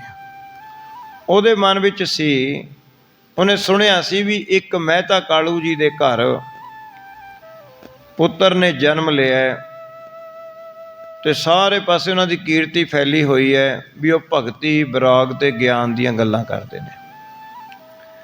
ਤੇ ਇਹ ਆਮ ਚੱਲੀ ਵੀ ਉਹਨਾਂ ਨੇ ਘਰ ਤੋਂ ਕੁੱਟ ਖਾ ਕੇ ਸਾਧੂਆਂ ਦੀ ਸੇਵਾ ਕੀਤੀ, ਲੰਗਰ ਪ੍ਰਸ਼ਾਦਾ ਛਕਾਏ, ਬਹੁਤ ਵਿਦਵਾਨਾਂ ਨਾਲ ਚਰਚਾ ਕਰਕੇ ਉਹਨਾਂ ਨੂੰ ਵੀ ਨਾਮਦਾਨ ਇਸ਼ਨਾਨ ਦ੍ਰਿੜ ਕਰਾਇਆ। ਇਹ ਸਾਧੂ ਵੀ ਪਰਖਣ ਵਾਸਤੇ ਹੈ ਵੀ ਵਾਕਈ ਇਹ ਗੱਲ ਹੈ, ਉਹਨਾਂ ਦੇ ਵਿੱਚ ਤਿਆਗ, ਵਿਰਾਗ ਤੇ ਭਗਤੀ ਭਾਵ ਹੈ ਵੀ ਹਨ ਕਿ ਲੋਕ ਐਵੇਂ ਉਹਨਾਂ ਦੀ ਉਪਮਾ ਕਰੀ ਜਾਂਦੇ ਨੇ। ਸੋ ਇਹ ਚੀਜ਼ ਪਰਖਣ ਵਾਸਤੇ ਇੱਕ ਸਾਧੂ ਆਉਂਦਾ ਹੈ ਨਨਕਾਣਾ ਸਾਹਿਬ ਦੇ ਵਿੱਚ। ਹਾਂਜੀ, ਕਬਿਤ ਰੀਤ ਤਨ ਸੰਤ ਕੀ ਅਤੀਤ ਬੈਠੋ ਆਨ। ਤਾਂ ਇਸ ਪ੍ਰਕਾਰ ਜਿਹੜਾ ਸੰਤ ਸੀ ਉਹ ਨਗਰ ਦੇ ਬਾਹਰ ਚੌਂਕੜਾ ਲਾ ਕੇ ਬੈਠ ਜਾਂਦਾ ਹੈ ਔਰ ਪਰਮੇਸ਼ਰ ਦੇ ਚਰਨਾਂ ਨਾਲ ਲਿਵ ਜੋੜ ਕੇ ਸਿੱਧੀ ਪਿੱਠ ਸਿੱਧੀ ਕਰਕੇ ਚੌਂਕੜਾ ਲਾ ਕੇ ਬੈਠਾ ਰਹਿੰਦਾ ਹੈ। ਔਰ ਮਨ ਵਿੱਚ ਧਾਰ ਕੀ ਲੈਂਦਾ ਹੈ ਵੀ ਜੇ ਇਹ ਪੂਰਨ ਪੁਰਖ ਹਨ ਤਾਂ ਮੈਨੂੰ ਇੱਥੇ ਆ ਕੇ ਦਰਸ਼ਨ ਦੇਣਗੇ। ਮਨ ਵਿੱਚ ਫੁਰਨਾ ਕਰ ਲਿਆ ਇਹ ਸਾਧੂ ਨੇ ਕਿ ਜੇਕਰ ਜਿਨ੍ਹਾਂ ਦੀ ਸਾਰਾ ਜਗਤ ਉਪਮਾ ਕਰਦਾ ਹੈ ਉਹ ਪੂਰਨ ਪੁਰਖ ਹਨ ਤਾਂ ਮੈਨੂੰ ਇੱਥੇ ਹੀ ਆ ਕੇ ਦਰਸ਼ਨ ਦੇਣਗੇ। ਇਹ ਮਨ ਵਿੱਚ ਧਾਰਨ ਕਰਕੇ ਉਹ ਸਾਧੂ ਸਮਾਧੀ ਲਾ ਕੇ ਬੈਠ ਜਾਂਦਾ ਹੈ। ਇਕ ਨਗਰ ਬਹਿਰ ਬਰ ਆਸਨ ਡਸਾਏ ਕੇ। ਤੇ ਇੰਨਾ ਫੁਰਨਾ ਕਰਕੇ ਜਦੋਂ ਬੈਠਿਆ ਤਾਂ ਧੰਨ ਸਾਹਿਬ ਸ੍ਰੀ ਗੁਰੂ ਨਾਨਕ ਦੇਵ ਜੀ ਮਹਾਰਾਜ ਜੀ ਭਾਈ ਬਾਲੇ ਨੂੰ ਨਾਲ ਲੈ ਕੇ ਸਹਿ ਸੁਭਾਈ ਉਸ ਪਾਸੇ ਪਹੁੰਚ ਗਏ। ਤਾਹੀ ਸਮੇਂ ਸਹਿਜ ਸੁਭਾਏ ਗਏ ਨਾਨਕ ਜੀ। ਤਾਂ ਧੰਨ ਸਾਹਿਬ ਸ੍ਰੀ ਗੁਰੂ ਨਾਨਕ ਦੇਵ ਜੀ ਮਹਾਰਾਜ ਜੀ ਹੁਣ ਉਹ ਸਾਧੂ ਜਿਹੜਾ ਹੈ ਨੇਤਰ ਬੰਦ ਨੇ, ਚੌਂਕੜਾ ਲਾ ਕੇ ਬਿਲਕੁਲ ਪਿੱਠ ਸਿੱਧੀ ਕਰਕੇ ਸਮਾਧੀ ਲਾ ਕੇ ਬੈਠਾ ਹੈ। ਧੰਨ ਸਾਹਿਬ ਸ੍ਰੀ ਗੁਰੂ ਨਾਨਕ ਦੇਵ ਜੀ ਮਹਾਰਾਜ ਜੀ ਜਾ ਕੇ ਉਸ ਸਾਧੂ ਦੇ ਬਿਲਕੁਲ ਸਾਹਮਣੇ ਬਹਿ ਕੇ ਚੌਂਕੜਾ ਲਾ ਕੇ ਬੈਠ ਕੇ ਕਹਿੰਦੇ ਨੇ, ਭਾਈ ਸਤ ਕਰਤਾਰ, ਸਤ ਕਰਤਾਰ। ਇਹ ਆਵਾਜ਼ਾਂ ਦਿੱਤਾ ਮਹਾਰਾਜ ਜੀ ਨੇ। ਜਦੋਂ ਇਸ ਤਰ੍ਹਾਂ ਦਾ ਆਵਾਜ਼ਾਂ ਦਿੱਤਾ ਵੈਸੇ ਕਰਤਾਰ ਕਰਤਾਰ ਤਾਂ ਸੁਨਾਏ ਕੇ। ਤਾਂ ਧੰਨ ਸਾਹਿਬ ਸ੍ਰੀ ਗੁਰੂ ਨਾਨਕ ਦੇਵ ਜੀ ਮਹਾਰਾਜ ਜੀ ਨੇ ਉਸ ਵੇਲੇ ਆਪ ਜੀ ਨੇ ਪਿੱਛੇ ਸੁਣਿਆ ਕਿ ਬੇਬੇ ਨਾਨਕੀ ਜੀ ਦਾ ਵਿਆਹ ਸੀ। ਬੇਬੇ ਨਾਨਕੀ ਜੀ ਦੇ ਵਿਆਹ ਤੇ ਮਹਾਰਾਜ ਜੀ ਤਾਂ ਐਸਾ ਕੁਛ ਪਾਉਂਦੇ ਨਹੀਂ ਸਨ, ਪਰ ਮਾਤਾ ਤ੍ਰਿਪਤਾ ਜੀ ਮੋਹ ਦੀ ਬੱਝੀ ਨੇ ਮਹਿਤਾ ਕਾਲੂ ਜੀ ਨੂੰ ਕਹਿ ਕੇ ਮਹਾਰਾਜ ਜੀ ਨੂੰ ਇੱਕੋ ਸੋਨੇ ਦੀ ਮੁੰਦਰੀ ਪਵਾਤੀ ਸੀ ਹੱਥ ਦੇ ਵਿੱਚ। ਉਹ ਮਹਾਰਾਜ ਜੀ ਨੇ ਚੀਚੀ ਉਂਗਲੀ ਦੇ ਵਿੱਚ ਪਾ ਲਈ ਸੀ। ਮਹਾਰਾਜ ਤਾਂ ਬਹੁਤ ਮਨਾ ਕਰ ਰਹੇ, ਪਰ ਜਦੋਂ ਕਹਿਣ ਲੱਗੇ ਵੀ ਸਾਰੇ ਰਿਸ਼ਤੇਦਾਰ ਆਉਣਗੇ, ਸਾਕ ਸੰਬੰਧੀ ਆਉਣਗੇ, ਆਂਢੀਆਂ ਗੁਆਂਢੀਆਂ ਰਿਸ਼ਤੇਦਾਰਾਂ ਦੇ ਦੇਖੋ ਕਿਵੇਂ ਉਹਨਾਂ ਨੇ ਸੁੰਦਰ ਵਸਤਰ ਪਾਏ ਹੋਏ ਨੇ ਤੇ ਪੱਗਾਂ ਬੰਨੀਆਂ ਹੋਈਆਂ ਨੇ ਤੇ ਹੱਥਾਂ ਦੇ ਵਿੱਚ ਸੋਨਾ ਪਾਇਆ। ਤੇ ਇਹ ਪੁੱਤਰ ਆਪਣੇ ਕੋਲ ਤਾਂ ਘਾਟਾ ਹੀ ਕਿਸੇ ਗੱਲ ਦਾ ਨਹੀਂ, ਤੂੰ ਹਮੇਸ਼ਾ ਹੀ ਸਾਧੂਆਂ ਵਾਲਾ ਲਿਬਾਸ ਪਾ ਕੇ ਰੱਖਦਾ ਹੈ ਤੇ ਤੈਨੂੰ ਵੀ ਚਾਹੀਦਾ ਥੋੜ੍ਹਾ ਜਿਹਾ ਆਪਣੇ ਸਰੀਰ 'ਤੇ ਧਾਰਨ ਕਰਨਾ, ਸਾਫ ਸੁਥਰੇ ਵਸਤਰ ਧਾਰਨ ਕਰਨੇ ਔਰ ਦੁਨਿਆਵੀ ਪੱਖ ਤੋਂ ਵੀ ਵਿਚਰਨਾ ਚਾਹੀਦਾ। ਇਸ ਕਰਕੇ ਉਹ ਮੁੰਦਰੀ ਪਵਾ ਦਿੱਤੀ ਮਹਾਰਾਜ ਜੀ ਦੇ। ਉਹ ਮਹਾਰਾਜ ਦੇ ਪਾਈ ਹੋਈ ਸੀ ਤੇ ਇੱਕ ਮਹਾਰਾਜ ਦੇ ਹੱਥ ਦੇ ਵਿੱਚ ਲੋਟਾ ਸੀ ਤੇ ਉਹ ਵੀ ਸੋਨੇ ਦਾ ਸੀ। ਖੈਰ ਇਹਦੇ ਵਿੱਚ ਧਾਤ ਤਾਂ ਨਹੀਂ ਲਿਖੀ, ਪਰ ਉਹ ਲੋਟਾ ਬਹੁਤ ਕੀਮਤੀ ਸੀ।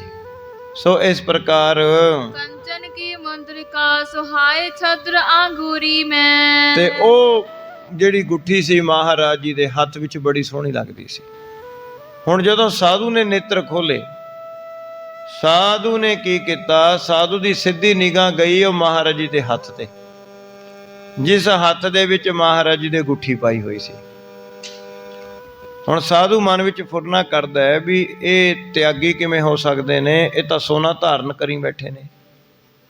ਕਿਉਂਕਿ ਸਾਧੂ ਜਿਹੜੇ ਸਨ ਉਹ ਬ੍ਰਗਤ ਸਨ, ਸਾਧ ਪਿੰਡੇ ਨੂੰ ਭਸਮ ਲਾ ਕੇ ਰੱਖਣਾ, ਆਪਣੇ ਆਪ ਨੂੰ ਮੁਰਦਾ ਜਾਣਨਾ ਔਰ ਜਟਾ ਦੇ ਵਿੱਚ ਭਸਮ ਚੜਾ ਕੇ ਰੱਖਣਾ, ਇਸ ਤਰ੍ਹਾਂ ਸਾਧੂ ਮੰਨਦੇ ਹੁੰਦੇ। ਇਸ ਗੱਲ ਦਾ ਹਉਮੈ ਵੀ ਕਰ ਲੈਂਦੇ ਵੀ ਅਸੀਂ ਤਿਆਗੀਆਂ ਬਰਾਗੀਆਂ, ਅਸੀਂ ਦੁਨੀਆ ਛੱਡਤੀ, ਅਸੀਂ ਕੋਈ ਵੀ ਸੋਨਾ ਜਾਂ ਇਸ ਤਰ੍ਹਾਂ ਦਾ ਚੀਜ਼ ਨਹੀਂ ਪਾਉਂਦੇ, ਜਾਂ ਅਸੀਂ ਸਾਰਾ ਭੋਜਨ ਐਸਾ ਨਹੀਂ ਖਾਂਦੇ।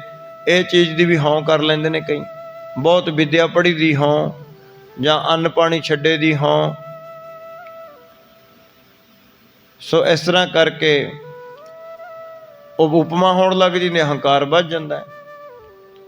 ਪਰ ਮਹਾਰਾਜ ਜੀ ਕਹਿੰਦੇ ਹਉਮੈ ਦੇ ਤਿਆਗੇ ਬਿਨਾਂ ਕੋਈ ਤਿਆਗੀ ਨਹੀਂ ਬਣ ਸਕਦਾ।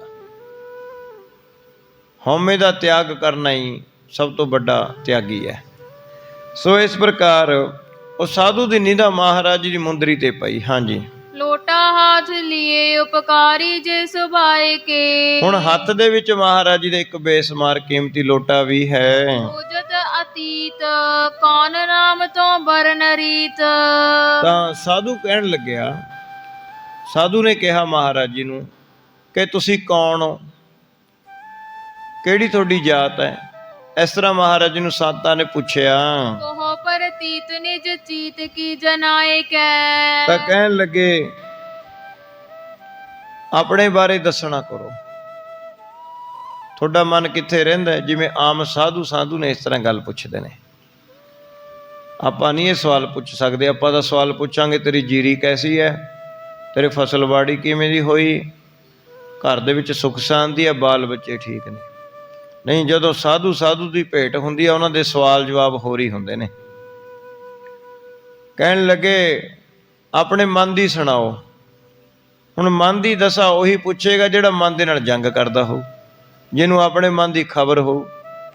ਸਾਧੂਆਂ ਨੂੰ ਆਪਣੇ ਮਨ ਦੀ ਖਬਰ ਹੁੰਦੀ ਹੈ, ਫਿਰ ਤਾਂ ਹੀ ਸਾਧੂ ਦੂਜੇ ਨੂੰ ਪੁੱਛਦੇ ਨੇ ਵੀ ਨਾਮ ਦੇ ਨਾਲ ਮਨ ਜੁੜ ਗਿਆ ਕਿ ਨਹੀਂ ਜੁੜ ਗਿਆ, ਮਨ ਦੇ ਅੰਦਰੋਂ 5 ਵਿਕਾਰਾਂ ਤੋਂ ਖਹਿੜਾ ਛੁੱਟ ਗਿਆ ਕਿ ਨਹੀਂ ਛੁੱਟ ਗਿਆ, ਮਨ ਦੇ ਵਿੱਚ ਅਜੇ ਵੀ ਤੈਸ ਆਉਂਦੀ ਹੈ ਕਿ ਨਹੀਂ ਆਉਂਦੀ, ਮਨ ਜਿਹੜਾ ਹੈ ਹਉਮੈ ਕਰਕੇ ਜਦੋਂ ਵਡਿਆਈ ਕਰਦੇ ਹਾਂ ਫੁੱਲਦਾ ਕਿ ਨਹੀਂ ਫੁੱਲਦਾ, ਜਦੋਂ ਕੋਈ ਆਪਣੀ ਨਿੰਦਿਆ ਕਰਦਾ ਹੈ ਉਦੋਂ ਮਨ ਵਿੱਚ ਕ੍ਰੋਧ ਆਉਂਦਾ ਕਿ ਨਹੀਂ ਆਉਂਦਾ। ਸੋ ਇਹ ਮਨ ਦੇ ਰੋਗ ਨੇ, ਜਿਵੇਂ ਪਿੱਛੇ ਵੈਦ ਜੀ ਨੂੰ ਗੁਰੂ ਨਾਨਕ ਦੇਵ ਜੀ ਮਹਾਰਾਜ ਜੀ ਨੇ ਦੱਸੇ ਸਨ। ਸੋ ਇਸ ਤਰ੍ਹਾਂ ਸਾਧੂ ਪੁੱਛਦੇ ਨੇ ਕਿ ਆਪਣੇ ਮਨ ਦੀ ਗੱਲ ਦੱਸੋ। 3 ਸਵਾਲ ਪੁੱਛਿਆ, ਤੁਹਾਡਾ ਨਾਮ ਕੀ ਹੈ, ਤੁਹਾਡੀ ਜਾਤ ਕੀ ਹੈ, ਔਰ ਜਿਹੜਾ ਤੁਹਾਡਾ ਮਨ ਹੈ ਉਹਦੀ ਹਾਲਤ ਕੀ ਹੈ। ਇਸ ਤਰ੍ਹਾਂ ਸੰਤਾਂ ਨੇ ਗੁਰੂ ਨਾਨਕ ਦੇਵ ਜੀ ਮਹਾਰਾਜ ਜੀ ਨੂੰ ਸਵਾਲ ਪੁੱਛਿਆ। ਨਾਨਕ ਹੈ ਨਾਮ ਨਿਰੰਕਾਰੀ ਤਨ ਬੇਖ ਜਾਨ। ਤਾਂ ਇਸ ਤਰ੍ਹਾਂ ਕਰਕੇ ਧੰਨ ਸਾਹਿਬ ਸ੍ਰੀ ਗੁਰੂ ਨਾਨਕ ਦੇਵ ਜੀ ਮਹਾਰਾਜ ਕਹਿਣ ਲੱਗੇ ਕਿ ਮੇਰਾ ਨਾਮ ਨਾਨਕ ਨਿਰੰਕਾਰੀ ਹੈ।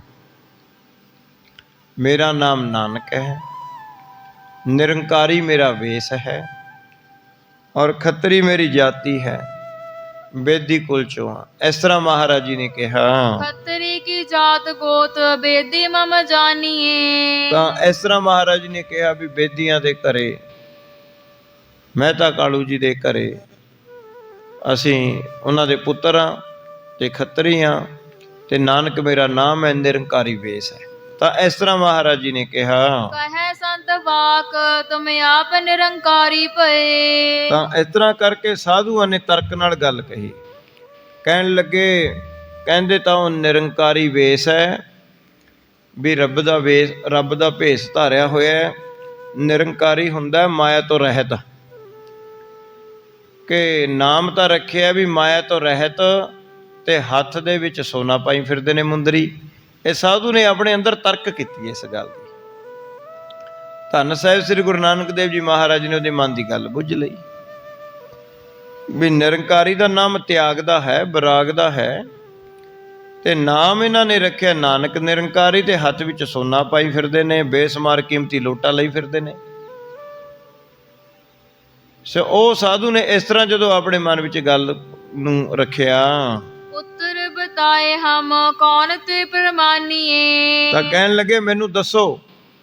ਸਾਧੂ ਕਹਿਣ ਲੱਗਿਆ ਤੁਸੀਂ ਕਿਵੇਂ ਇਹ ਨਾਂ ਰੱਖਿਆ ਨਿਰੰਕਾਰੀ, ਤੁਹਾਡੇ ਵਿੱਚ ਕਿਹੜਾ ਗੁਣ ਹੈ ਨਿਰੰਕਾਰੀ ਵਾਲਾ। ਬਰਾਬਰ ਤੋ ਸੰਤ ਰੂਪਮ ਤੋ ਹੈ ਅਨੂਪ ਸ਼ੁਭ ਭਏ। ਤਾਂ ਕਹਿਣ ਲੱਗੇ ਆਪ ਜੀ ਤਾਂ ਮਹਾਰਾਜ ਕਹਿਣ ਲੱਗੇ ਸੰਤ ਰੂਪ ਹੋ। ਜਦੋਂ ਉਹਨਾਂ ਨੇ ਕਿਹਾ ਸੰਤਾਂ ਨੇ ਕਿ ਤੁਹਾਡਾ ਨਿਰੰਕਾਰੀ ਵੇਸ ਹੈ, ਨਿਰੰਕਾਰੀ ਤੁਹਾਡਾ ਨਾਮ ਹੈ, ਪਰ ਤੁਸੀਂ ਤਾਂ ਸੋਨਾ ਧਾਰਨ ਕੀਤਾ ਹੋਇਆ। ਤਾਂ ਮਹਾਰਾਜ ਜੀ ਕਹਿਣ ਲੱਗੇ ਤੁਸੀਂ ਸੰਤ ਰੂਪ ਹੋ, ਹਰ ਇੱਕ ਦੇ ਮਨ ਦੀ ਅੰਦਰ ਦੀ ਹਾਲਤ ਨੂੰ ਜਾਣੂ ਹੋ, ਤਾਂ ਆਪ ਜੀ ਅਨੁਭਵ ਕਰ ਲਓ ਸਾਰੀ ਗੱਲ ਨੂੰ। ਇਸ ਤਰ੍ਹਾਂ ਮਹਾਰਾਜ ਜੀ ਨੇ ਕਿਹਾ। ਕਹਿਣ ਲੱਗੇ ਸੰਤ ਜੀ ਚਲੋ ਅਸੀਂ ਤਾਂ ਗ੍ਰਸਤੀ ਲੋਕ ਹਾਂ, ਸਾਨੂੰ ਤਾਂ ਕਿਸੇ ਗੱਲ ਦਾ ਨਹੀਂ ਪਤਾ, ਪਰ ਤੁਸੀਂ ਤਾਂ ਸੰਤ ਰੂਪ ਹੋ, ਤੁਸੀਂ ਤਾਂ ਸਾਰੀ ਗੱਲ ਨੂੰ ਅਨੁਭਵ ਕਰ ਸਕਦੇ ਹੋ। ਇਸ ਤਰ੍ਹਾਂ ਕਰਕੇ ਮਹਾਰਾਜ ਜੀ ਕਹਿਣ ਲੱਗੇ ਤੁਸੀਂ ਹੀ ਪਛਾਣ ਲਓ ਵੀ ਅਸੀਂ ਕੌਣ ਆ। ਇਸ ਤਰ੍ਹਾਂ ਮਹਾਰਾਜ ਜੀ ਨੇ ਕਿਹਾ ਨਿਰੰਕਾਰ ਹੂੰ ਕੀ ਭੇਦ ਨਾ ਪਛਾਨੀਏ। ਤਾਂ ਕਹਿਣ ਲੱਗੇ ਤੁਹਾਨੂੰ ਤਾਂ ਪਤਾ ਹੋਊਗਾ ਵੀ ਨਿਰੰਕਾਰੀ ਆ, ਅਸੀਂ ਉਹ ਪਰਮੇਸ਼ਰ ਦੇ ਭੇਦ ਨੂੰ ਜਾਣ ਲਿਆ ਕਿ ਨਹੀਂ ਜਾਣ ਲਿਆ, ਸਾਡੇ ਨਾਮ ਨਾਲ ਨਿਰੰਕਾਰੀ ਸਹੀ ਹੈ ਜਾਂ ਨਹੀਂ ਸਹੀ, ਇਹ ਗੱਲ ਨੂੰ ਸੰਤ ਜੀ ਤੁਸੀਂ ਵੀ ਤਾਂ ਪਛਾਣ ਸਕਦੇ ਹੋ। ਇਸ ਤਰ੍ਹਾਂ ਮਹਾਰਾਜ ਜੀ ਨੇ ਕਿਹਾ ਐਸੇ ਕਹਿ ਵਾਕ ਲੀਨੀ ਕਰਤੇ ਉਤਾਰ ਛਾਪ। ਅਜੇ ਸਾਧੂ ਅਜੇ ਬਚਨ ਹੀ ਕਰ ਰਹੇ ਸਨ ਤਾਂ ਧੰਨ ਸਾਹਿਬ ਸ੍ਰੀ ਗੁਰੂ ਨਾਨਕ ਦੇਵ ਜੀ ਮਹਾਰਾਜ ਦੀ ਤਿਆਗ ਦੀ ਮੂਰਤ, ਮਹਾਰਾਜ ਜੀ ਨੇ ਉਹ ਗੁੱਠੀ ਲਾ ਕੇ ਅਰਲੰਗੋਟਾ ਸਾਧੂ ਨੂੰ ਭੇਟਾ ਕਰ ਦਿੱਤਾ। ਮਹਾਰਾਜ ਨੇ ਸਾਧੂ ਨੂੰ ਜਦੋਂ ਇਸ ਤਰ੍ਹਾਂ ਭੇਟਾ ਕੀਤਾ, ਲੋਟੇ ਕੇ ਸਮੇਤ ਤਾਹੇ ਦੇਨੀ ਸੁਖ ਦਾਨੀਏ। ਜਦੋਂ ਮਹਾਰਾਜ ਜੀ ਨੇ ਦਿੱਤਾ, ਸਾਧੂ ਦੇ ਅੰਦਰ ਇਹ ਗੱਲ ਆਈ ਬਈ ਇਹਨਾਂ ਨੂੰ ਕਿਸੇ ਚੀਜ਼ ਦਾ ਮੋਹ ਨਹੀਂ ਹੈ। ਇੰਨੀ ਬੇਸ਼ੁਮਾਰ ਕੀਮਤੀ ਚੀਜ਼ ਇਹਨਾਂ ਨੇ ਸੋਨੇ ਦੀ ਗੁੱਠੀ ਔਰ ਲੰਗੋਟਾ ਮੈਨੂੰ ਲਾ ਕੇ 1 ਮਿੰਟ ਤੋਂ ਵਿੱਚ ਦੇ ਦਿੱਤਾ। ਤੇ ਧੰਨ ਸਾਹਿਬ ਸ੍ਰੀ ਗੁਰੂ ਨਾਨਕ ਦੇਵ ਜੀ ਮਹਾਰਾਜ ਜੀ ਨੇ ਜਦੋਂ ਸਾਧੂ ਦੇ ਉੱਪਰ ਨਿਗਾਹ ਪਾਈ ਨਾ, ਸਾਧੂ ਨੂੰ ਨਿਹਾਲ ਕਰ ਦਿੱਤਾ। ਸਾਧੂ ਦੇ ਹੱਥ ਜੁੜ ਗਏ। ਸਾਧੂ ਕਹਿਣ ਲੱਗਿਆ ਮਹਾਰਾਜ ਜੀ ਮੈਂ ਤਾਂ ਐਵੇਂ ਆਪਣੀ ਤਪੱਸਿਆ ਦਾ ਹੰਕਾਰ ਕਰੀ ਬੈਠਾ, ਲਿਬਾਸ ਸਾਧੂਆਂ ਵਾਲਾ ਪਾ ਕੇ ਮੈਂ ਸਾਧੂ ਬਣ ਗਿਆ, ਪਰ ਮੇਰੇ ਅੰਦਰ ਅਜੇ ਵੀ ਲਾਲਸਾ ਧਨ ਦੀ ਬਣੀ ਰਹਿੰਦੀ ਹੈ। ਤੁਸੀਂ ਸੱਚੇ ਸੰਤ ਹੋ। ਮਹਾਰਾਜ ਜੀ ਕਹਿੰਦੇ ਕੀ ਗੱਲ ਹੋ ਗਈ? ਕਹਿੰਦੇ ਮਹਾਰਾਜ ਜਦੋਂ ਤੁਸੀਂ ਮੇਰੇ ਅੰਦਰ ਮੇਰੇ ਸਾਹਮਣੇ ਬੈਠੇ ਨਾ, ਮੇਰੀ ਸਭ ਤੋਂ ਪਹਿਲਾਂ ਨਿਗਾਹ ਆਪ ਜੀ ਦੀ ਮੁੰਦਰੀ ਤੇ ਪਈ ਔਰ ਮੇਰੇ ਅੰਦਰ ਇਸ ਨੂੰ ਪ੍ਰਾਪਤ ਕਰਨ ਦੀ ਲਾਲਸਾ ਪੈਦਾ ਹੋ ਗਈ। ਨਾਲ ਦੀ ਨਾਲ ਮਨ ਵਿੱਚ ਫੁਰਨਾ ਆ ਗਿਆ, ਪਰ ਤੁਸੀਂ ਪੂਰਨ ਗੁਰੂ ਹੋ, ਤੁਸੀਂ ਉਹ ਮੇਰੇ ਮਨ ਦੀ ਗੱਲ ਬੁੱਝ ਲਈ, ਤੁਸੀਂ ਲਾ ਕੇ ਮੁੰਦਰੀ ਤੇ ਲੰਗੋਟਾ ਮੈਨੂੰ ਦੇ ਦਿੱਤਾ। ਤਾਂ ਸਾਧੂ ਹੁਣ ਕਹਿਣ ਲੱਗਿਆ ਮਹਾਰਾਜ ਜੀ ਨੂੰ ਵਾਪਸ ਕਰ ਲੱਗਿਆ, ਮਹਾਰਾਜ ਜੀ ਮੈਂ ਕੀ ਕਰਨੀਆਂ ਨੇ ਇਹ ਚੀਜ਼ਾਂ, ਆਪ ਜੀ ਕਿਰਪਾ ਕਰੋ ਰੱਖੋ। ਤਾਂ ਧੰਨ ਸਾਹਿਬ ਸ੍ਰੀ ਗੁਰੂ ਨਾਨਕ ਦੇਵ ਜੀ ਮਹਾਰਾਜ ਕਹਿੰਦੇ ਇਹ ਸੰਤ ਜੀ ਜੋ ਵਸਤੂ ਇੱਕ ਵਾਰੀ ਤਿਆਗ ਦਿੰਦੇ ਨੇ ਤਾਂ ਮੁੜ ਕੇ ਉਸ ਨੂੰ ਅੰਗੀਕਾਰ ਨਹੀਂ ਕਰੀਦਾ ਹੁੰਦਾ। ਸੋ ਕਹਿਣ ਲੱਗੇ ਹੁਣ ਅਸੀਂ ਇਹ ਤੁਹਾਨੂੰ ਦੇ ਦਿੱਤੀ ਹੈ, ਅੱਜ ਤੋਂ ਬਾਅਦ ਇਹ ਤੁਹਾਡੀ ਹੋਈ। ਫਿਰ ਸਾਧੂ ਕਹਿਣ ਲੱਗਿਆ ਮਹਾਰਾਜ ਜੀ ਮੈਨੂੰ ਉਪਦੇਸ਼ ਕਰੋ। ਫਿਰ ਉਹ ਸੰਤ ਨੂੰ ਉਪਦੇਸ਼ ਕੀਤਾ ਮਹਾਰਾਜ ਜੀ ਨੇ ਭਗਤੀ ਭਾਵਨਾ ਦਾ। ਮਹਾਰਾਜ ਕਹਿੰਦੇ ਸੰਤ ਜੀ ਖਾਲੀ ਭੇਖ ਪਾ ਕੇ ਨਹੀਂ ਤਰਿਆ ਜਾਂਦਾ ਹੁੰਦਾ, ਸਤ ਸੰਗ ਤੋਂ ਬਿਨਾਂ ਛੁਟਕਾਰਾ ਨਹੀਂ ਹੁੰਦਾ। ਕੱਲਿਓਂ ਤਪ ਕਰੋਗੇ, ਕੱਲਿਓਂ ਤਪ ਕਰਨ ਦੇ ਨਾਲ ਹਉਮੈ ਅੰਦਰ ਆ ਜਾਂਦੀ ਹੈ, ਮਨ ਵਸ ਨਹੀਂ ਆਉਂਦਾ। ਫਿਰ ਜਿਹੜਾ ਇਹ ਮਨ ਹੈ ਇਹ ਅੰਦਰੋਂ ਹੀ ਕੁਝ ਬੋਲਣ ਲੱਗ ਜਾਂਦਾ ਹੈ ਤੇ ਇਨਸਾਨ ਉਸੇ ਨੂੰ ਰੱਬ ਸਮਝਣ ਲੱਗ ਜਾਂਦਾ ਹੈ। ਇਹ ਪਰਮੇਸ਼ਰ ਦੀ ਸੂਖਮ ਮਾਇਆ ਹੈ। ਇਸ ਕਰਕੇ ਹੈ ਸੰਤ ਜੀ ਉਹ ਪਰਮੇਸ਼ਰ ਦਾ ਡਰ ਔਰ ਪ੍ਰੇਮ ਹਮੇਸ਼ਾ ਹਿਰਦੇ ਵਿੱਚ ਧਾਰਨ ਕਰੋ, ਸਤ ਸੰਗ ਦੇ ਵਿੱਚ ਆਪਣਾ ਵਾਸਾ ਕਰੋ ਔਰ ਜਿੰਨੇ ਵੀ ਸਾਰੇ ਸਤ ਸੰਗ ਦੇ ਵਿੱਚ ਆਉਣ ਵਾਲੇ ਪ੍ਰੇਮੀ ਜਨ ਹਨ ਸਭ ਦੀ ਆਪਣੇ ਆਪ ਨੂੰ ਚਰਨ ਧੂੜੀ ਮੰਨ, ਸਾਰਿਆਂ ਦੀ ਕਰਨੀ ਆਪਣੇ ਨਾਲੋਂ ਵੱਧ ਮੰਨ, ਆਪਣੇ ਆਪ ਨੂੰ ਨੀਵਾਂ ਜਾਣ। ਤੂੰ ਆਪਣੇ ਮਨ ਦੀ ਪੱਤਰੀ ਨੂੰ ਬਾਚ ਦੇਖ ਤੇ ਮੇਰੇ ਮਨ ਆਪਣੇ ਮਨ ਵਿੱਚ ਕਿੰਨੇ ਰੋਗ ਨੇ, ਮਨ ਦੀ ਪੱਤਰੀ ਨੂੰ ਬਾਚਿਆ ਕਰ। ਸਤਸੰਗ ਦੇ ਵਿੱਚ ਬੈਠ ਕੇ ਨਾਮ ਸੁਣਿਆ ਕਰ, ਸਤਸੰਗ ਸੁਣਿਆ ਕਰ। ਔਰ ਸਤਸੰਗ ਸੁਣੀ ਜਿਹੜੀ ਗੱਲਬਾਤ ਹੁੰਦੀ ਹੈ ਉਹਨੂੰ ਮੰਨਣ ਦੇ ਵਿੱਚ ਲਿਆਇਆ ਕਰ, ਬਾਰ-ਬਾਰ ਨਿਧਿਆਸਣ ਕਰਿਆ ਕਰ। ਮਨ ਜਿਹੜਾ ਹੈ ਬੁਰਿਆਈ ਵੱਲ ਬਾਰ-ਬਾਰ ਜਾਂਦਾ ਹੈ, ਇਸ ਨੂੰ ਫੇਰ ਰੋਕਿਆ ਕਰ, ਰੋਕ ਕੇ ਇਸ ਨੂੰ ਗੁਰੂ ਕੇ ਵਚਨ ਯਾਦ ਕਰਾਇਆ ਕਰ। ਔਰ ਇਸ ਨੂੰ ਉਸ ਪਾਸੇ ਜਾਣ ਨਹੀਂ ਦੇਣਾ, ਕੁਸੰਗਤ ਦੇ ਵਿੱਚ ਬਹਿਣ ਨਹੀਂ ਦੇਣਾ। ਮਾੜੇ ਪਾਸੇ ਦੀ ਖੁਰਾਕ ਬੰਦ ਕਰਕੇ ਸਤ ਸੰਤੋਖ ਦਇਆ ਧਰਮ ਔਰ ਸੰਗਤ ਵਿੱਚ ਬੈਠ ਕੇ ਇਹਨਾਂ ਪੰਜਾਂ ਦੀ ਖੁਰਾਕ ਵਧਾ, ਸਤ ਦੀ, ਦਇਆ ਦੀ, ਧਰਮ ਦੀ, ਸੰਤੋਖ ਦੀ। ਔਰ ਪਰਮੇਸ਼ਰ ਦਾ ਭਾਣਾ ਮਿੱਠਾ ਕਰਕੇ ਮੰਨਣਾ ਹੈ। ਹਰ ਵੇਲੇ ਪਰਮੇਸ਼ਰ ਦੇ ਚਰਨਾਂ ਨਾਲ ਲਿਵ ਜੋੜ ਕੇ ਰੱਖਣੀ ਹੈ। ਹਉਮੈ ਮੈਂ ਮੇਰੀ ਦਾ ਤਿਆਗ ਕਰਨਾ ਹੈ। ਸੰਤ ਜੀ ਇਹ ਭਵਜਲ ਸੰਸਾਰ ਤੋਂ ਪਾਰ ਹੋ ਜਾਏਗਾ। ਸੰਤ ਨੇ ਹੱਥ ਜੋੜੇ, ਮਹਾਰਾਜ ਇਹ ਹਉਮੈ ਨਹੀਂ ਮਰਦੀ, ਮੈਂ ਬੜੇ ਯਤਨ ਕੀਤੇ, ਮੈਂ ਘਰ-ਬਾਰ ਵੀ ਛੱਡ ਦਿੱਤਾ, ਬੜੀ ਜੰਗਲ ਦੇ ਵਿੱਚ ਤਪੱਸਿਆ ਕੀਤੀ, ਪਰ ਜਿਹੜੀ ਹਉਮੈ ਇਹ ਮੈਨੂੰ ਤਪੱਸਿਆ ਦੀ ਹਉਮੈ ਹੋ ਗਈ। ਪਹਿਲਾਂ ਮੈਨੂੰ ਘਰ-ਬਾਰ ਦੀ ਹਉਮੈ, ਮੈਂ ਘਰ-ਬਾਰ ਛੱਡ ਦਿੱਤਾ। ਫਿਰ ਮੈਨੂੰ ਜਵਾਨੀ ਦੀ ਹਉਮੈ ਆਈ, ਮੈਂ ਸਰੀਰ ਨੂੰ ਨਗਨ ਜੰਗਲਾਂ ਦੇ ਵਿੱਚ ਰੱਖਿਆ, ਪੱਤੇ ਤੋੜ-ਤੋੜ ਕੇ ਖਾਧੇ ਔਰ ਬਹੁਤ ਅਭਿਆਸ ਕੀਤਾ। ਮਹਾਰਾਜ ਜੀ ਹਉਮੈ ਵੱਧਦੀ ਗਈ, ਤਪੱਸਿਆ ਦੀ ਹਉਮੈ ਵੱਧਦੀ ਗਈ, ਮਨ ਬਸ ਨਹੀਂ ਆਇਆ। ਫਿਰ ਮੈਂ ਜਦੋਂ ਆਪ ਜੀ ਦੀ ਸਰੋਤ ਸੁਣੀ ਕਿ ਇੱਕ ਪੂਰਨ ਪੁਰਖ ਹਨ, ਕਿ ਉਹ ਜਿਹਨੂੰ ਵੀ ਉਪਦੇਸ਼ ਕਰਦੇ ਨੇ ਉਹਨੂੰ ਨਿਹਾਲ ਕਰ ਦਿੰਦੇ ਹਨ, ਮੈਂ ਉਹ ਖੋਜ ਦੇ ਵਿੱਚ ਆਇਆ। ਪਰ ਮਹਾਰਾਜ ਜੀ ਮੇਰੇ ਤੋਂ ਗਲਤੀ ਫੇਰ ਹੋ ਗਈ, ਮੈਂ ਸ਼ਰਧਾ ਵਿਸ਼ਵਾਸ ਦੇ ਨਾਲ ਆਪ ਜੀ ਦੇ ਦਰਸ਼ਨ ਨਾ ਕਰ ਸਕਿਆ। ਮੈਂ ਆਪ ਜੀ ਦਾ ਲਿਬਾਸ ਦੇਖ ਕੇ ਸ਼ੰਕਾ ਕਰ ਬੈਠਿਆ। ਕਹਿਣ ਲੱਗੇ ਜੇਕਰ ਗੁਰੂ ਦੇ ਮਹਾਂਪੁਰਸ਼ ਦੇ ਸ਼ੰਕਾ ਹੋ ਜਾਵੇ, ਵਿਰਾਗ ਦੀਆਂ 6 ਕਲਾ ਨਸ਼ਟ ਹੋ ਜਾਂਦੀਆਂ ਨੇ। ਹੇ ਮਹਾਰਾਜ ਮੈਂ ਆਪ ਜੀ ਦੇ ਤਰਕ ਕੀਤੇ, ਮੈਨੂੰ ਬਖਸ਼ ਲਿਓ। ਧੰਨ ਸਾਹਿਬ ਸ੍ਰੀ ਗੁਰੂ ਨਾਨਕ ਦੇਵ ਜੀ ਮਹਾਰਾਜ ਕਹਿੰਦੇ, ਭਾਈ ਸਾਧੂ ਮਨ ਬਸ ਆਵੈ ਨਾਨਕਾ, ਜੇ ਪੂਰਨ ਕਿਰਪਾ ਹੋਏ। ਪੂਰੇ ਗੁਰੂ ਤੋਂ ਬਿਨਾ, ਪੂਰੀ ਯੁਗਤੀ ਤੋਂ ਬਿਨਾ ਮਨ ਵਸ 'ਚ ਨਹੀਂ ਆਉਂਦਾ। ਸੰਤ ਲੋਕੋ ਇਹ ਮਨ ਵਸ 'ਚ ਤਾਂ ਹੀ ਆਉਂਦਾ ਜੇ ਪੂਰਨ ਕਿਰਪਾ ਹੋ ਜਾਏ। ਧੰਨ ਸਾਹਿਬ ਸ੍ਰੀ ਗੁਰੂ ਨਾਨਕ ਦੇਵ ਜੀ ਮਹਾਰਾਜ ਜੀ ਨੇ ਕਿਰਪਾ ਕੀਤੀ।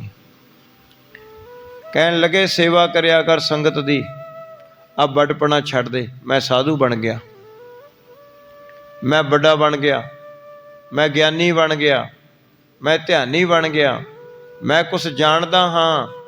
ਕਹਿਣ ਲੱਗੇ ਭਾਂਡਾ ਖਾਲੀ ਕਰਕੇ ਗੁਰੂ ਦੀ ਸਰਨੀ ਪੈ ਜਾ। ਆ ਜਿਹੜਾ ਰੱਖੀ ਬੈਠਾ ਭਾਂਡੇ ਦੇ ਵਿੱਚ ਕੂੜ ਕਬਾੜ, ਇਹਨੂੰ ਖਾਲੀ ਕਰ। ਖਾਲੀ ਕਰਕੇ ਸੁਣਨ ਨੂੰ ਦਾ ਸੁਭਾਅ ਬਣਾ। ਤੂੰ ਤਾਂ ਹੁਣ ਸਾਧੂ ਬਣ ਗਿਆ, ਤੂੰ ਤਾਂ ਬਣ ਗਿਆ ਤੇ ਤੈਨੂੰ ਹੁਣ ਜਗਿਆਸਾ ਤੇਰੇ ਅੰਦਰੋਂ ਖਤਮ ਹੋ ਗਈ। ਤੂੰ ਬਣ ਗਿਆ ਕੁਛ, ਬਣਿਆ ਤੇ ਤੂੰ ਤਾਂ ਹੁਣ ਸੁਣਾਉਣ ਵਾਲਾ ਬਣ ਗਿਆ, ਸੁਣਨ ਵਾਲਾ ਥੋੜਾ ਰਿਹਾ। ਤੂੰ ਬਣ ਗਿਆ ਨਾ ਕੁਛ। ਸੋ ਇਸ ਤਰ੍ਹਾਂ ਕਰਕੇ ਮਹਾਰਾਜ ਕਹਿੰਦੇ ਜਦੋਂ ਤੱਕ ਜਗਿਆਸਾ ਹਿਰਦੇ ਵਿੱਚੋਂ ਤੂੰ ਦੁਬਾਰੇ ਮੁੜ ਪੈਦਾ ਨਹੀਂ ਕਰਦਾ। ਜਗਿਆਸਾ ਹੁੰਦਾ ਸਿੱਖਣ ਦੀ, ਗੁਣ ਧਾਰਨ ਕਰਨ ਦੀ, ਵੀ ਇੱਥੋਂ ਵੀ ਮੈਨੂੰ ਕੋਈ ਗੁਣ ਮਿਲ ਜਾਵੇ, ਇੱਥੋਂ ਵੀ ਮੈਨੂੰ ਕੋਈ ਪਰਮੇਸ਼ਰ ਦੀ ਗੱਲ ਸੁਣਨ ਨੂੰ ਮਿਲ ਜਾਵੇ ਔਰ ਮੇਰਾ ਭਲਾ ਹੋ ਜਾਵੇ। ਫਰੀਦ ਜੀ ਨੇ ਕਿਹਾ ਸੀ, ਉੱਠ ਫਰੀਦਾ ਸੁੱਤਿਆ ਦੁਨੀਆ ਦੇਖਣ ਜਾ, ਕੋਈ ਮਿਲ ਜੇ ਰੱਬ ਦਾ ਬਖਸ਼ਿਆ, ਤੂੰ ਵੀ ਬਖਸ਼ਿਆ ਜਾ। ਮਹਾਰਾਜ ਕਹਿਣ ਲੱਗੇ ਸਾਧੂ ਜੀ ਮਨ ਨੂੰ ਮਾਰਨਾ ਪੈਣਾ ਹੈ। ਕਹਿੰਦੇ ਜੀ ਕਿਵੇਂ ਮਾਰਾਂ? ਕਹਿੰਦੇ ਆਪਣਾ ਵੱਡਪਣਾ ਛੱਡ ਦੇ, ਪਰਮੇਸ਼ਰ ਦੇ ਨਾਮ ਦੇ ਨਾਲ ਲਿਵ ਜੋੜਿਆ ਕਰ, ਗੁਰੂ ਕੇ ਬਚਨਾਂ ਨੂੰ ਹਿਰਦੇ ਵਿੱਚ ਵਸਾਇਆ ਕਰ, ਸਾਰਿਆਂ ਨਾਲੋਂ ਆਪਣੇ ਆਪ ਨੂੰ ਨੀਵਾਂ ਜਾਣਿਆ ਕਰ, ਤਾਂ ਕਿਤੇ ਮਨ ਤੇਰਾ ਵਸ 'ਚ ਆਊਗਾ। ਫਿਰ ਤੇਰੀ ਨਾਮ ਦੇ ਨਾਲ ਲਿਵ ਜੁੜੇਗੀ। ਮਹਾਰਾਜ ਜੀ ਕਹਿੰਦੇ ਇੱਕ ਆਪਣੇ ਹਿਰਦੇ ਵਿੱਚ ਧਿਆਨ ਮੁਕਰ ਕਰ, ਇੱਕ ਪਰਮੇਸ਼ਰ ਦਾ ਸਰੂਪ ਆਪਣੇ ਹਿਰਦੇ ਵਿੱਚ ਵਸਾ ਲੈ। ਉਸ ਧਿਆਨ ਸਰੂਪ ਦੀ ਉਪਾਸਨਾ ਕਰਿਆ ਕਰ, ਸੇਵਾ ਕਰਿਆ ਕਰ, ਤੇ ਉਹ ਜਿਹੜਾ ਧਿਆਨ ਤੇਰੇ ਹਿਰਦੇ ਵਿੱਚ ਪ੍ਰਗਟ ਹੋ ਕੇ ਤੈਨੂੰ ਗਿਆਨ ਕਰਾਵੇਗਾ। ਮਹਾਰਾਜ ਕਹਿਣ ਲੱਗੇ, ਤੈਨੂੰ ਜੀਵ ਏਕਤਾ ਦੇ ਬੋਧਕ ਵਚਕ ਸੁਣਾ ਕੇ ਨਿਰਾਕਾਰ ਪਰਮੇਸ਼ਰ ਦੇ ਵਿੱਚ ਤੇਰੀ ਸੁਰਤ ਨੂੰ ਲੈ ਕਰ ਦੇਣਗੇ। ਹੈ ਸੰਤ ਜੀ, ਮਲ, ਵਿਖੇਪ, ਅਵਰਨ, ਤਿੰਨ ਤਰ੍ਹਾਂ ਦੇ ਦੋਸ਼ ਇਸ ਨੂੰ ਚਿਮੜੇ ਨੇ। ਕਿਵੇਂ ਮਨ ਟਿਕ ਜੇਗਾ ਤੇਰਾ? ਅਜੇ ਤਾਂ ਮਾਲੀ ਦੋਸ਼ ਨਹੀਂ ਦੂਰ ਹੋਇਆ। ਮਾੜੇ ਖਿਆਲ, ਮਾੜਾ ਤੱਕਣਾ, ਮਾੜਾ ਬੋਲਣਾ, ਮਾੜਾ ਸੁਣਨਾ, ਮਾੜਾ ਖਾਣਾ, ਇਹ ਮਲ ਦੋਸ਼ ਹੈ। ਨਾਮ ਜਪਦਿਆਂ, ਸੇਵਾ ਕਰਦਿਆਂ ਹੌਲੇ ਹੌਲੇ ਇਹ ਮਲ ਦੋਸ਼ ਦੂਰ ਹੁੰਦਾ ਹੈ, ਖਿਆਲ ਟਿਕ ਜਾਂਦਾ ਹੈ, ਮਾੜੇ ਖਿਆਲ ਆਉਣੇ ਬੰਦ ਹੋ ਜਾਂਦੇ ਨੇ, ਨਿੰਦਿਆ ਸੁਣਨ ਦਾ ਸੁਭਾਅ ਹਟ ਜਾਂਦਾ ਹੈ, ਦੁਰਵਚਨ ਬੋਲਣ ਦਾ ਸੁਭਾਅ ਘਟ ਜਾਂਦਾ ਹੈ, ਕੁਸੰਗਤ ਵੀ ਚੰਗੀ ਨਹੀਂ ਲੱਗਦੀ, ਸਤਸੰਗ ਚੰਗਾ ਲੱਗਦਾ ਹੈ। ਇਹ ਮਲ ਦੋਸ਼ ਦੂਰ ਹੋ ਜਾਂਦਾ ਹੈ। ਪਰ ਅਜੇ ਜਦੋਂ ਭਜਨ 'ਚ ਬਹਿੰਦਾ ਹੈ, ਮਨ ਪੂਰਾ ਇਕਾਗਰ ਨਹੀਂ ਹੁੰਦਾ, ਸਤੋਗੁਣੀ ਫੁਰਨੇ ਰਹਿੰਦੇ ਨੇ ਬਣੇ। ਅਜੇ ਇੱਧਰ ਸੇਵਾ ਕਰਨ ਜਾਣਾ, ਉੱਧਰ ਜਾਣਾ, ਤਾਂ ਅਜੇ ਵੀ ਵਿਖੇਪ ਦੋਸ਼ ਰਹਿੰਦਾ। ਵਿਖੇਪ ਕੀ ਹੁੰਦਾ? ਮਨ ਨਹੀਂ ਟਿਕਦਾ। ਹੌਲੇ ਹੌਲੇ ਫਿਰ ਜਾਨੀ ਪਹਿਲਾਂ ਵੈਖਰੀ ਬਾਣੀ ਦੁਆਰਾ ਬੋਲ ਕੇ ਨਾਮ ਜਪਦਾ ਹੈ, ਫਿਰ ਉਹ ਜਪਿਆ ਨਾਮ ਆਪਣੇ ਆਪ ਇਹਦੇ ਅੰਦਰ ਹੋਣ ਲੱਗ ਜਾਂਦਾ ਹੈ। ਅਜਪਾ ਕਹਿੰਦੇ ਨੇ ਜਿਹਨੂੰ। ਫਿਰ ਹੌਲੇ ਹੌਲੇ ਅਜਪਾ ਇਹ ਸੁਣਦਾ ਸੁਣਦਾ ਤੇ ਗੁਰੂ ਸਰੂਪ ਦਾ ਧਿਆਨ ਧਰਦਾ ਧਰਦਾ ਇਹਦੀ ਉਹ ਸ਼ਬਦ ਅੰਦਰ, ਇਹਦੀ ਸੁਰਤ ਉਹਨੂੰ ਸੁਣਨ ਲੱਗ ਜਾਂਦੀ ਹੈ। ਇਹਨੂੰ ਕਹਿੰਦੇ ਨੇ ਵੀ ਬਿਰਤੀ ਟਿਕ ਜਾਣਾ। ਫਿਰ ਹੌਲੇ ਹੌਲੇ ਬਿਰਤੀ ਇਹਦੀ ਲੱਗਦੀ ਲੱਗਦੀ ਲੱਗਦੀ ਅੰਦਰ ਨਿਰਤ ਪੈਦਾ ਹੋ ਜਾਂਦੀ ਹੈ। ਭਾਵ ਇਹਦਾ ਤੀਸਰਾ ਨੇਤਰ ਅੰਦਰ ਇਹਦੇ ਪ੍ਰਕਾਸ਼ ਨੂੰ ਦੇਖਣ ਵਾਲਾ ਪੈਦਾ ਹੋ ਜਾਂਦਾ ਹੈ। ਅੰਦਰ ਹੀ ਇਹਦੇ ਆਨੰਦ ਸ਼ਬਦ ਦੀ ਧੁਨ ਜਿਹੜੀ ਵੱਜਣ ਲੱਗ ਜਾਂਦੀ ਹੈ, ਔਰ ਸ਼ਬਦ ਦਾ ਰੂਪ ਬਣਦੀ ਬਣਦੀ ਬਿਰਤੀ ਟਿਕਾ ਹੁੰਦਾ ਹੁੰਦਾ ਹੁੰਦਾ ਜਿਹੜਾ ਹੈ ਇਹ ਹੌਲੇ ਹੌਲੇ ਇਸ ਮਨ ਨੂੰ ਜਿੱਤ ਲੈਂਦਾ। ਮਨ ਜਿਹੜਾ ਬੋਲਦਾ ਰਹਿੰਦਾ ਹਰ ਵੇਲੇ, ਇਹ ਸ਼ਬਦ ਦੀ ਜਦੋਂ ਧੁਨ ਸੁਣਨ ਦਾ ਸੁਭਾਅ ਬਣਾਉਂਦਾ ਹੈ, ਯਾਨੀ ਥੋੜਾ ਥੋੜਾ ਸਮਾਂ ਮਨ ਵਿੱਚ ਟਿਕਣਾ ਸ਼ੁਰੂ ਹੋਇਆ। ਰਾੜਾ ਸਾਹਿਬ ਤਾਂ ਮਹਾਰਾਜ ਜੀ 2.5 ਸਕਿੰਟ ਤੋਂ ਦੱਸਦੇ ਵੀ 2.5 ਸਕਿੰਟ ਜੇ ਕਿਸੇ ਦਾ ਬੈਠ ਕੇ ਨਾ ਅੱਧਾ ਘੰਟਾ ਨਾਮ ਜਪਦਾ ਹੈ, ਉਹਦੇ ਵਿੱਚ 2.5 ਸਕਿੰਟ ਵੀ ਜੇ ਇਹਦਾ ਨਾਮ ਦੇ ਵਿੱਚ ਮਨ ਮਗਨ ਹੋ ਜੇ, ਕਹਿੰਦੇ ਚੰਗਾ। ਫਿਰ ਹੌਲੇ ਹੌਲੇ ਵਧੂਗਾ। ਪਰ ਇਹ ਰੋਜ਼ ਦਾ ਅਭਿਆਸ ਜੇ ਕੋਈ ਕਰਦਾ ਤਾਂ ਹੀ ਹੈ ਨਾ। ਹੁਣ ਜੇ ਨਹੀਂ ਅਭਿਆਸ ਕਰਦਾ ਫਿਰ ਨਹੀਂ। ਮਹਾਰਾਜ ਕਹਿੰਦੇ ਹੌਲੇ ਹੌਲੇ ਮਨ ਟਿਕਦਾ ਟਿਕਦਾ ਟਿਕ ਜਾਂਦਾ ਹੈ। ਅੰਦਰੋਂ ਜਿਹੜੇ ਵਿਕਾਰਾਂ ਦਾ ਨਾਸ ਹੋ ਜਾਂਦਾ ਹੈ। ਮਨ ਜਿਹੜਾ ਬੱਚਿਆਂ ਵਰਗਾ ਬਣ ਜਾਂਦਾ। ਫਿਰ ਛੋਟਾ ਜਿਹੜਾ ਬੱਚਾ ਹੁੰਦਾ ਉਹਨੂੰ ਕੋਈ ਰਾਗ ਨਹੀਂ, ਦਵੈਸ ਨਹੀਂ, ਮੇਰ ਨਹੀਂ, ਤੇਰ ਨਹੀਂ, ਬਸ ਉਹਨੂੰ ਸੋਹਣਾ ਤੇ ਭੁੱਖ, ਇਸ ਤਰ੍ਹਾਂ। ਤੇ ਇਸ ਤਰ੍ਹਾਂ ਕਰਕੇ ਜਿਹੜੇ ਨਾਮ ਜਪਣ ਵਾਲੇ ਹੁੰਦੇ ਨੇ ਉਹਨਾਂ ਦੇ ਅੰਦਰ ਵੀ ਹਰ ਵੇਲੇ ਨਾਮ, ਦਾਨ, ਇਸ਼ਨਾਨ, ਗਿਆਨ ਦੀਆਂ ਤਰੰਗਾਂ ਤੇ ਉਹਦੇ ਵਿੱਚ ਹੀ ਮਨ ਮਗਨ ਰਹਿ ਜਾਂਦਾ। ਦੁਨਿਆਵੀ ਖਬਰ ਉਹਨਾਂ ਨੂੰ ਭੁੱਲ ਜਾਂਦੀ ਹੈ। ਸੋ ਇਸ ਤਰ੍ਹਾਂ ਕਰਕੇ ਸੰਤ ਜੀ ਇਹ ਬਿਰਤੀ ਧਾਰਨ ਕਰੋਗੇ, ਤੁਹਾਡਾ ਲੋਕ ਤੇ ਪਰਲੋਕ ਸੁਖੀ ਹੋ ਜਾਵੇਗਾ। ਹੁਣ ਮਹਾਰਾਜ ਜੀ ਨੇ ਉਹ ਲੋਟਾ ਤੇ ਮੁੰਦਰੀ ਉਹ ਸਾਧੂ ਨੂੰ ਦੇ ਦਿੱਤੀ, ਤੇ ਉਹ ਸਾਧੂ ਫਿਰ ਨਿਹਾਲ ਹੋ ਕੇ ਮਹਾਰਾਜ ਦੇ ਉਪਦੇਸ਼ ਲੈ ਕੇ ਉੱਥੋਂ ਚਲਿਆ ਜਾਂਦਾ ਹੈ। ਆਓ ਇੱਥੋਂ ਤੱਕ ਆਪ ਜੀ ਨੇ ਪ੍ਰਸੰਗ ਸਰਵਣ ਕੀਤਾ ਹੈ। ਹੁਣ ਕੱਲ੍ਹ ਨੂੰ ਇੱਥੋਂ ਹੀ ਅੱਗੇ ਸਾਖੀ ਆਵੇਗੀ ਕਿ ਮਹਿਤਾ ਕਾਲੂ ਜੀ ਬਹੁਤ ਫਿਰ ਝਗੜਾ ਕਰਨਗੇ ਵੀ ਹੁਣ ਉਹ ਗੁੱਠੀ ਵੀ ਗਵਾਏ ਤੇ ਉਹ ਲੋਟਾ ਵੀ ਦੇ ਆਏ। ਤਾਂ ਫਿਰ ਰਾਏ ਬੁਲਾਰ ਕੋਲੇ ਗੱਲ ਜਾਂਦੀ ਹੈ। ਫਿਰ ਮਹਾਰਾਜ ਜੀ ਜਾਨੀ ਕਿ ਸੁਲਤਾਨਪੁਰ ਚਲੇ ਜਾਣਗੇ। ਫਿਰ ਉੱਥੇ ਮੋਦੀ ਖਾਨੇ ਦੇ ਵਿੱਚ ਜਾ ਕੇ ਮਹਾਰਾਜ ਜੀ ਨੇ ਕੰਮ ਕਰਨਾ। ਫਿਰ ਮੋਦੀ ਖਾਨੇ ਵਾਲੀ ਸਾਖੀ ਆਵੇਗੀ, ਕਿਵੇਂ ਮਹਾਰਾਜ ਜੀ 13 ਤੋਲ ਕੇ ਸਾਰੀ ਸੰਗਤ ਨੂੰ ਰਾਸ਼ਨ ਵੰਡਦੇ ਗਏ, ਮੋਦੀ ਖਾਨੇ ਦੇ ਵਿੱਚ ਕਿਵੇਂ ਕਾਰ ਕੀਤੀ। ਇਹ ਪ੍ਰਸੰਗ ਹੁਣ ਅੱਗੇ ਚੱਲੇਗਾ। ਇੱਥੇ ਹੀ ਕਥਾ ਦੀ ਸਮਾਪਤੀ ਹੈ। ਵਾਹਿਗੁਰੂ ਜੀ ਕਾ ਖਾਲਸਾ, ਵਾਹਿਗੁਰੂ ਜੀ ਕੀ ਫਤਿਹ।